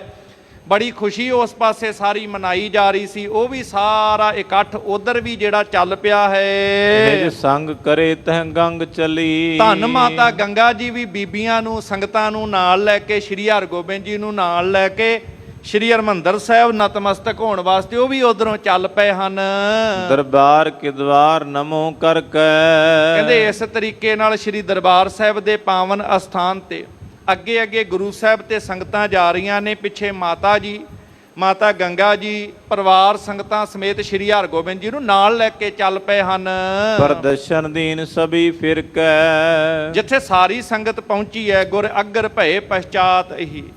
ਗੁਰੂ ਨਾਨਕ ਨਾਮ ਉਚਾਰ ਤੇ ਗੁਰੂ ਨਾਨਕ ਦਾ ਨਾਮ, ਗੁਰੂ ਨਾਨਕ ਸਾਹਿਬ ਦੀ ਜੈ ਜੈਕਾਰ, ਗੁਰੂ ਗੁਰੂ ਜਪਦੀਆਂ ਸੰਗਤਾਂ ਆਉਂਦੀਆਂ ਨੇ। ਗੁਰੂ ਦਰਬਾਰ ਵਿੱਚ ਡਿਉੜੀ ਤੇ ਆ ਕੇ ਅੱਜ ਵੀ ਸੰਗਤਾਂ ਜਾਂਦੀਆਂ ਨੇ, ਮੱਥਾ ਟੇਕ ਕੇ ਸੀਸ ਝੁਕਾ ਕੇ ਫਿਰ ਅੱਗੇ ਵਧਦੀਆਂ। ਸਾਰਿਆਂ ਹੀ ਨਮਸਕਾਰ ਕੀਤੀ ਹੈ। ਫਿਰ ਉਸ ਸਥਾਨ ਤੇ ਆ ਕਰਕੇ ਸਾਰਿਆਂ ਨੇ ਪਿਆਰ ਨਾਲ ਪ੍ਰਦਖਣਾ ਕੀਤੀ ਹੈ, ਪਰਿਕਰਮਾ ਕੀਤੀ ਹੈ। ਸਭ ਹੋਏ ਖਰੇ ਅਰਦਾਸ ਕਰੀ। ਪ੍ਰਦਖਣਾ ਕਰਕੇ, ਪਰਿਕਰਮਾ ਕਰਕੇ ਗੁਰੂ ਚਰਨਾਂ ਵਿੱਚ ਸਾਰਿਆਂ ਰਲ ਕੇ ਫਿਰ ਅਰਦਾਸ ਕੀਤੀ ਹੈ। ਬਰ ਫੂਲਨ ਕੀ ਬਰਖਾ ਸੋ ਝਰੀ। ਦਰਬਾਰ ਸਾਹਿਬ ਦੇ ਪਾਵਨ ਸਥਾਨ ਸੁੰਦਰ ਦੀਵਾਨ ਸੱਜੇ ਨੇ, ਸਤਿਗੁਰੂ ਪਾਤਸ਼ਾਹ ਬਿਰਾਜਮਾਨ ਹਨ। ਸ਼੍ਰੀ ਗੁਰੂ ਗ੍ਰੰਥ ਸਾਹਿਬ ਮਹਾਰਾਜ ਜੀ ਦਾ ਪਾਵਨ ਆਦਿ ਬੀੜ ਦੇ ਰੂਪ ਦੇ ਵਿੱਚ ਪੋਥੀ ਪਰਮੇਸ਼ਰ ਕਾ ਥਾਨ ਸੁੰਦਰ ਪ੍ਰਕਾਸ਼। ਸੰਗਤਾਂ ਬਿਰਾਜਮਾਨ ਨੇ, ਸਾਧ ਸੰਗਤ ਉਸ ਪਾਵਨ ਅਸਥਾਨ ਤੇ ਸਾਰਿਆਂ ਰਲ ਕੇ ਅਰਦਾਸ ਕੀਤੀਆਂ ਨੇ। ਨਾਲੇ ਸੰਗਤਾਂ ਉੱਥੇ ਫੁੱਲਾਂ ਦੀ ਵਰਖਾ ਹੈ ਸਤਿਗੁਰੂ ਪਾਤਸ਼ਾਹ ਤੇ ਪਰਿਵਾਰ ਤੇ ਕਰਦੀਆਂ ਹਨ। ਬਹੁਤ ਧੂਪ ਤੁਖਾਵਤ ਦੇਵਤ ਹੈ। ਕਈ ਧੂਪ ਤੁਖਾ ਕਰਕੇ ਸਤਿਕਾਰ ਕਰ ਰਹੇ ਹਨ। ਕਰ ਜੋਰਤ ਸ੍ਰੀ ਗੁਰ ਸੇਵਤ ਹੈ। ਹੱਥ ਜੋੜ ਕੇ ਗੁਰੂ ਚਰਨਾਂ ਵਿੱਚ ਨਮਸਕਾਰ ਕਰਕੇ ਕੋਈ ਇਦਾਂ ਗੁਰੂ ਸਾਹਿਬ ਦੀ ਸੇਵਾ ਕਰ ਰਿਹਾ ਹੈ। ਗੁਰੂ ਗੁਰੂ ਜਪ ਰਹੀਆਂ ਨੇ ਸੰਗਤਾਂ। ਵਰਤਾਏ ਪ੍ਰਸਾਦ ਸਮੂਹ ਦਿਓ। ਕਾਰਜ ਦੀ ਸਫਲਤਾ ਦੀ ਜਿੱਥੇ ਅਰਦਾਸ ਕੀਤੀ ਗਈ ਦਰਬਾਰ ਸਾਹਿਬ ਦੇ ਵਿੱਚ, ਸੱਚਖੰਡ ਸ੍ਰੀ ਹਰਿਮੰਦਰ ਸਾਹਿਬ ਦੇ ਵਿੱਚ, ਨਾਲੇ ਅਰਦਾਸ ਤੋਂ ਬਾਅਦ ਫਿਰ ਕੜਾਹ ਪ੍ਰਸ਼ਾਦ ਸਾਰਿਆਂ ਵਿੱਚ ਵਰਤਾਇਆ ਗਿਆ। ਵਿਖ ਮੰਗਲ ਕੋ ਹਰ ਖੰਤ ਹੀਓ। ਇਸ ਤਰ੍ਹਾਂ ਖੁਸ਼ੀ ਦੇ ਕਾਰਜ ਵੇਖ ਕੇ ਹਰ ਹਿਰਦਾ ਜਿਹੜਾ ਸੀ ਖੇੜੇ ਨਾਲ ਭਰਿਆ ਹੈ, ਆਨੰਦ ਨਾਲ ਭਰਿਆ ਹੈ ਜੀ। ਕਰ ਬੰਦ ਕਰੈ ਅਬ ਬੰਧਨ ਕੋ। ਕਹਿੰਦੇ ਜਿਹੜਾ ਵੀ ਗੁਰੂ ਜੀ ਨੂੰ ਦਰਸ਼ਨ ਕਰਦਾ ਹੈ, ਹੱਥ ਜੋੜ ਕੇ ਨਮਸਕਾਰ ਕਰਦਾ ਹੈ, ਤੇ ਹਿਰਦਾ ਜਿਹੜਾ ਹੈ ਉਸ ਦਾ ਆਨੰਦ ਨਾਲ ਭਰਪੂਰ ਹੋ ਜਾਂਦਾ ਹੈ, ਜਿਹੜਾ ਗੁਰੂ ਕੇ ਦੀਦਾਰ ਕਰ ਲੈਂਦਾ ਹੈ। ਗੁਰ ਨਾਮ ਜਪੈ ਅਬਨੰਦਨ ਕੋ। ਗੁਰੂ ਦਾ ਜਿਹੜਾ ਨਾਮ ਜਪਦਾ ਹੈ ਪਿਆਰ ਨਾਲ, ਸਤਨਾਮ ਵਾਹਿਗੁਰੂ ਵੀ ਕਹਿੰਦਾ ਹੈ, ਗੁਰੂ ਗੁਰੂ ਜਪਦਾ ਹੈ, ਉਹਦਾ ਹਿਰਦਾ ਵੀ ਆਨੰਦ ਹੀ ਆਨੰਦ ਨਾਲ ਭਰਪੂਰ ਹੋ ਜਾਂਦਾ ਹੈ ਜੀ। ਇਮ ਗੰਗ ਲਿਏ ਨਿਜ ਨੰਦਨ ਕੋ। ਮਾਤਾ ਗੰਗਾ ਜੀ ਆਪਣੇ ਪੁੱਤਰ ਨੂੰ ਨਾਲ ਲੈ ਕਰਕੇ ਉਹ ਵੀ ਦਰਬਾਰ ਦੇ ਵਿੱਚ ਪਾਵਨ ਹਰਮੰਦਰ ਦੇ ਅੰਦਰ ਪਹੁੰਚੇ ਹਨ। ਚੁਕ ਬੰਦਤ ਹੈ ਜਗ ਬੰਧਨ ਕੋ। ਜਗਤ ਦਾ ਸਤਕਾਰ, ਜਗਤ ਸਾਰਾ ਜਿਨ੍ਹਾਂ ਦਾ ਸਤਕਾਰ ਕਰਦਾ ਹੈ, ਜਗਤ ਦੇ ਪੂਜਣਯੋਗ ਸਤਿਗੁਰਾਂ ਦੇ ਚਰਨਾਂ ਵਿੱਚ, ਗੁਰੂ ਅਰਜਨ ਸਾਹਿਬ ਦੇ ਚਰਨਾਂ ਵਿੱਚ ਸਾਰੇ ਨਮਸਕਾਰ ਕਰਦੇ ਹਨ। ਹੁਣ ਆਏ ਨਕੇਤ ਆਨੰਦ ਭਰੀ। ਇਸ ਤਰ੍ਹਾਂ ਦਰਬਾਰ ਸਾਹਿਬ ਦੇ ਅੰਦਰ ਅਰਦਾਸ ਕਰਕੇ ਫਿਰ ਗੁਰੂ ਕੇ ਮਹਿਲਾਂ ਦੇ ਵਿੱਚ ਸਾਰੇ ਪਰਿਵਾਰ ਪਹੁੰਚ ਜਾਂਦੇ ਹਨ। ਕੁਲ ਰੀਤ ਹੁਤੀ ਸਭੀ ਸੋ ਕਰੀ। ਤੇ ਜਿਹੜੀ ਕੁੱਲ ਦੀ ਮਰਿਆਦਾ ਸੀ, ਪਰਿਵਾਰ ਦੀ ਮਰਿਆਦਾ ਸੀ, ਪੰਥਕ ਮਰਿਆਦਾ ਦੇ ਅੱਜ ਆਪਾਂ ਸ਼ਬਦ ਵਰਤਦੇ ਹਾਂ, ਇਹ ਸਿੱਖੀ ਜੀਵਨ ਦੀ ਰਹੁ ਰੀਤ ਮਰਿਆਦਾ ਅਨੁਸਾਰ ਅਰਦਾਸ ਤੋਂ ਵੱਡਾ ਕਾਰਜ ਕੋਈ ਨਹੀਂ। ਸਾਰੇ ਕਾਰਜ ਇਸੇ ਵਿੱਚ ਆ ਜਾਂਦੇ। ਇਹ ਜਿਹੜੀਆਂ ਰੀਤਾਂ ਸਾਰੀਆਂ ਅਰਦਾਸ ਦੇ ਰਾਹੀਂ ਕਾਰਜ ਕਰਕੇ ਇਹ ਆਰੰਭਤਾ ਜਿਹੜੀ ਸੀ ਵਿਆਹ ਦੀ ਤਿਆਰੀ ਦੀ ਕੀਤੀ ਗਈ ਹੈ। ਮਿਸ਼ਟਾਨ ਦਿਓ ਸਭ ਕੇ ਘਰ ਮੈਂ। ਬਹੁਤ ਮਿਸ਼ਠਾਨ ਆਦਿਕ ਤਿਆਰ ਕੀਤਾ ਗਿਆ। ਤੇ ਜਿਵੇਂ ਅੱਜ ਵੀ ਅਸੀਂ ਵਿਆਹ ਸ਼ਾਦੀ ਖੁਸ਼ੀ ਦੇ ਕਾਰਜ ਕਰਦੇ ਹਾਂ, ਆਲੇ ਦੁਆਲੇ ਮਿੱਠਾ ਵੰਡਦੇ ਹਾਂ, ਬਹੁਤ ਸਾਰੇ ਘਰਾਂ ਦੇ ਵਿੱਚ ਆਲੇ ਦੁਆਲੇ ਫਿਰ ਮਿੱਠਾ ਵੰਡਿਆ ਗਿਆ। ਰਹਿ ਊਚ ਜੋ ਨੀਚ ਗੁਰੂਪੁਰ ਮੈਂ। ਇਹ ਨਹੀਂ ਵੇਖਿਆ ਕਿਹੜਾ ਉੱਚਾ ਹੈ ਕਿਹੜਾ ਨੀਵਾਂ ਹੈ, ਤੇ ਗੁਰੂ ਨਾਨਕ ਦੇ ਘਰ ਤੇ ਸੰਗਤ ਪੰਗਤ ਰਾਹੀਂ ਸਾਰਿਆਂ ਨੂੰ ਬਰਾਬਰ ਦਾ ਮਾਣ ਬਖਸ਼ਿਆ। ਸੋ ਬਿਨਾਂ ਕਿਸੇ ਜਾਤ ਗੋਤ ਊਚ ਨੀਚ ਅਮੀਰ ਗਰੀਬ ਦੇ ਵਿਤਕਰੇ ਦੇ ਸਾਰਿਆਂ ਦੇ ਵਿੱਚ ਮਿਠਾਈਆਂ ਵੰਡੀਆਂ ਗਈਆਂ। ਮੰਗਲ ਕੁਲ ਰੀਤ ਜਿੱਤੀ। ਇਸ ਤਰ੍ਹਾਂ ਖੁਸ਼ੀ ਦੇ ਕਾਰਜ ਜੋ ਹੋਰ ਰੀਤਾਂ ਰਸਮਾਂ ਮਰਿਆਦਾ ਸੀ ਸਾਰੀ ਨਿਭਾਈ ਗਈ ਹੈ। ਹਰ ਖਾਏ ਕਰੀ ਤਬ ਗੰਗ ਜਿੱਤੀ। ਧੰਨ ਹੈ ਮਾਤਾ ਗੰਗਾ ਜੀ, ਬੜੇ ਖੁਸ਼ ਹੋ ਰਹੇ ਨੇ ਕਿ ਮੇਰੇ ਪੁੱਤਰ ਦਾ ਆਨੰਦ ਕਾਰਜ ਹੋਣ ਵਾਲਾ ਹੈ। ਬੜੇ ਖੁਸ਼ੀ ਦੇ ਵਿੱਚ ਉਹ ਵੀ ਪ੍ਰਫੁੱਲਤ ਹਨ। ਜਸ ਫੈਲਤ ਭਾਤ ਇਸ ਦੇਸ਼ ਮਹਾ। ਇੱਧਰ ਸਤਿਗੁਰ ਪਾਤਸ਼ਾਹ ਮਹਾਰਾਜ ਜੀ ਦੇ ਕੋਲ ਜਿੱਥੇ ਜਿੱਥੇ ਸੰਗਤਾਂ ਆਈਆਂ ਸਨ, ਜਿਨ੍ਹਾਂ ਜਿਨ੍ਹਾਂ ਨੂੰ ਸਤਿਗੁਰੂ ਦੇ ਘਰ ਦੇ ਵਿੱਚੋਂ ਕਿਸੇ ਨੂੰ ਧਨ, ਕਿਸੇ ਨੂੰ ਅੰਨ, ਕਿਸੇ ਨੂੰ ਵਸਤਰ ਦੇ ਕੇ ਵਿਦਾ ਕੀਤਾ ਗਿਆ, ਜਿਹੜੀ ਦੇਸ਼ ਵਿਦੇਸ਼ ਦੀ ਸੰਗਤ ਸੀ, ਧਨ ਲੈ ਉਚਰੰਤ ਜਹਾਂ ਸੋ ਕਹਾਂ। ਜਿੱਥੇ ਕਿੱਥੇ ਸੰਗਤਾਂ ਜਾਨੀਆਂ ਨੇ ਦੇਸ਼ ਵਿਦੇਸ਼ ਦੇ ਵਿੱਚ ਗੁਰੂ ਨਾਨਕ ਦੇ ਘਰ ਦੀਆਂ ਸਿਫਤਾਂ ਕਰਦੀਆਂ ਨੇ, ਵਡਿਆਈ ਕਰਦੀਆਂ ਹਨ। ਪੁਨ ਸ੍ਰੀ ਗੁਰੂ ਸੋਜ ਮੰਗਾਵਤ ਹੈ। ਇੱਧਰ ਸਤਿਗੁਰੂ ਪਾਤਸ਼ਾਹ ਮਹਾਰਾਜ ਇਹ ਵੀ ਅੰਮ੍ਰਿਤਸਰ ਸਾਹਿਬ ਦੀ ਧਰਤੀ ਤੇ ਵਿਆਹ ਦੀ ਤਿਆਰੀ ਵਾਸਤੇ ਸਾਜ ਸਮਾਨ ਭਾਵ ਸਮੱਗਰੀ ਇਕੱਠੀ ਕਰਨ ਲੱਗ ਪੈਂਦੇ ਹਨ। ਹੁਕਮ ਕਰਦੇ ਨੇ ਇਹ ਚੀਜ਼ਾਂ ਮੰਗਵਾਈਆਂ ਜਾਣ। ਹਿਤ ਵਿਆਹ ਆਵਾਸ ਰਖਾਵਤ ਹੈ। ਕਿਉਂਕਿ ਘਰ ਦੇ ਵਿੱਚ ਵਿਆਹ ਹੋਵੇ ਤੇ ਤਿਆਰੀਆਂ ਕਰਨੀਆਂ ਪੈਂਦੀਆਂ ਨੇ। ਸਮੱਗਰੀ ਮੰਗਾ ਕੇ, ਸਮਾਨ ਮੰਗਾ ਕੇ ਘਰ ਵਿੱਚ ਸੋਹਣੇ ਥਾਂ ਤੇ ਸਤਿਗੁਰੂ ਪਾਤਸ਼ਾਹ ਟਿਕਵਾਉਂਦੇ ਨੇ, ਰਖਵਾਉਂਦੇ ਹਨ। ਬਹੁ ਗ੍ਰਾਮਨ ਤੇ ਕ੍ਰਿਤਲੇਦ ਭਏ। ਫਿਰ ਸਾਰਾ ਕੁਝ ਤਿਆਰ ਕਰਨ ਵਾਸਤੇ ਪਿੰਡਾਂ ਵਿੱਚ ਵੱਖ-ਵੱਖ ਥਾਵਾਂ ਤੇ ਦੇਸੀ ਘਿਓ ਲੈਣ ਵਾਸਤੇ ਵੀ ਭੇਜਿਆ ਗਿਆ। ਧਨ ਪਾਸ ਮਸੰਦਨ ਕੇ ਸੋ ਦਏ। ਮਸੰਦਾ ਦੇ ਰਾਹੀਂ ਧਨ ਆਦਿਕ ਵੀ ਦਿੱਤਾ ਗਿਆ। ਇਸ ਤਰ੍ਹਾਂ ਜਿੱਥੇ ਅੰਮ੍ਰਿਤਸਰ ਸਾਹਿਬ ਦੀ ਧਰਤੀ ਤੇ ਵਿਆਹ ਦੇ ਕਾਰਜ ਦੀਆਂ ਤਿਆਰੀਆਂ, ਡੱਲੇ ਪਿੰਡ ਵਿੱਚ ਵਿਆਹ ਦੇ ਕਾਰਜ ਦੀਆਂ ਤਿਆਰੀਆਂ ਚੱਲ ਰਹੀਆਂ ਨੇ, ਤੇ ਦੂਸਰੇ ਪਾਸੇ ਦਿੱਲੀ ਦੀ ਧਰਤੀ ਤੇ ਚੰਦੂ ਦੇ ਕੋਲ ਜਦੋਂ ਇਹ ਪਰੋਹਤ, ਇਹ ਨਾਈ ਪਹੁੰਚਦੇ ਨੇ, ਉੱਥੇ ਕਿਵੇਂ ਬੀਤਦੀ ਹੈ, ਇਹ ਸਾਰਾ ਪ੍ਰਸੰਗ ਕੱਲ ਦੇ ਦੀਵਾਨ ਵਿੱਚ ਆਪ ਜੀ ਦੇ ਨਾਲ ਸਾਂਝਾ ਕੀਤਾ ਜਾਏਗਾ। ਸਤਿਗੁਰੂ ਕਿਰਪਾ ਕਰਨ, ਗੁਰੂ ਕਾ ਇਤਿਹਾਸ ਬੜੇ ਪਿਆਰ ਨਾਲ ਆਪ ਜੀ ਸਰਵਣ ਕਰਦੇ ਹੋ।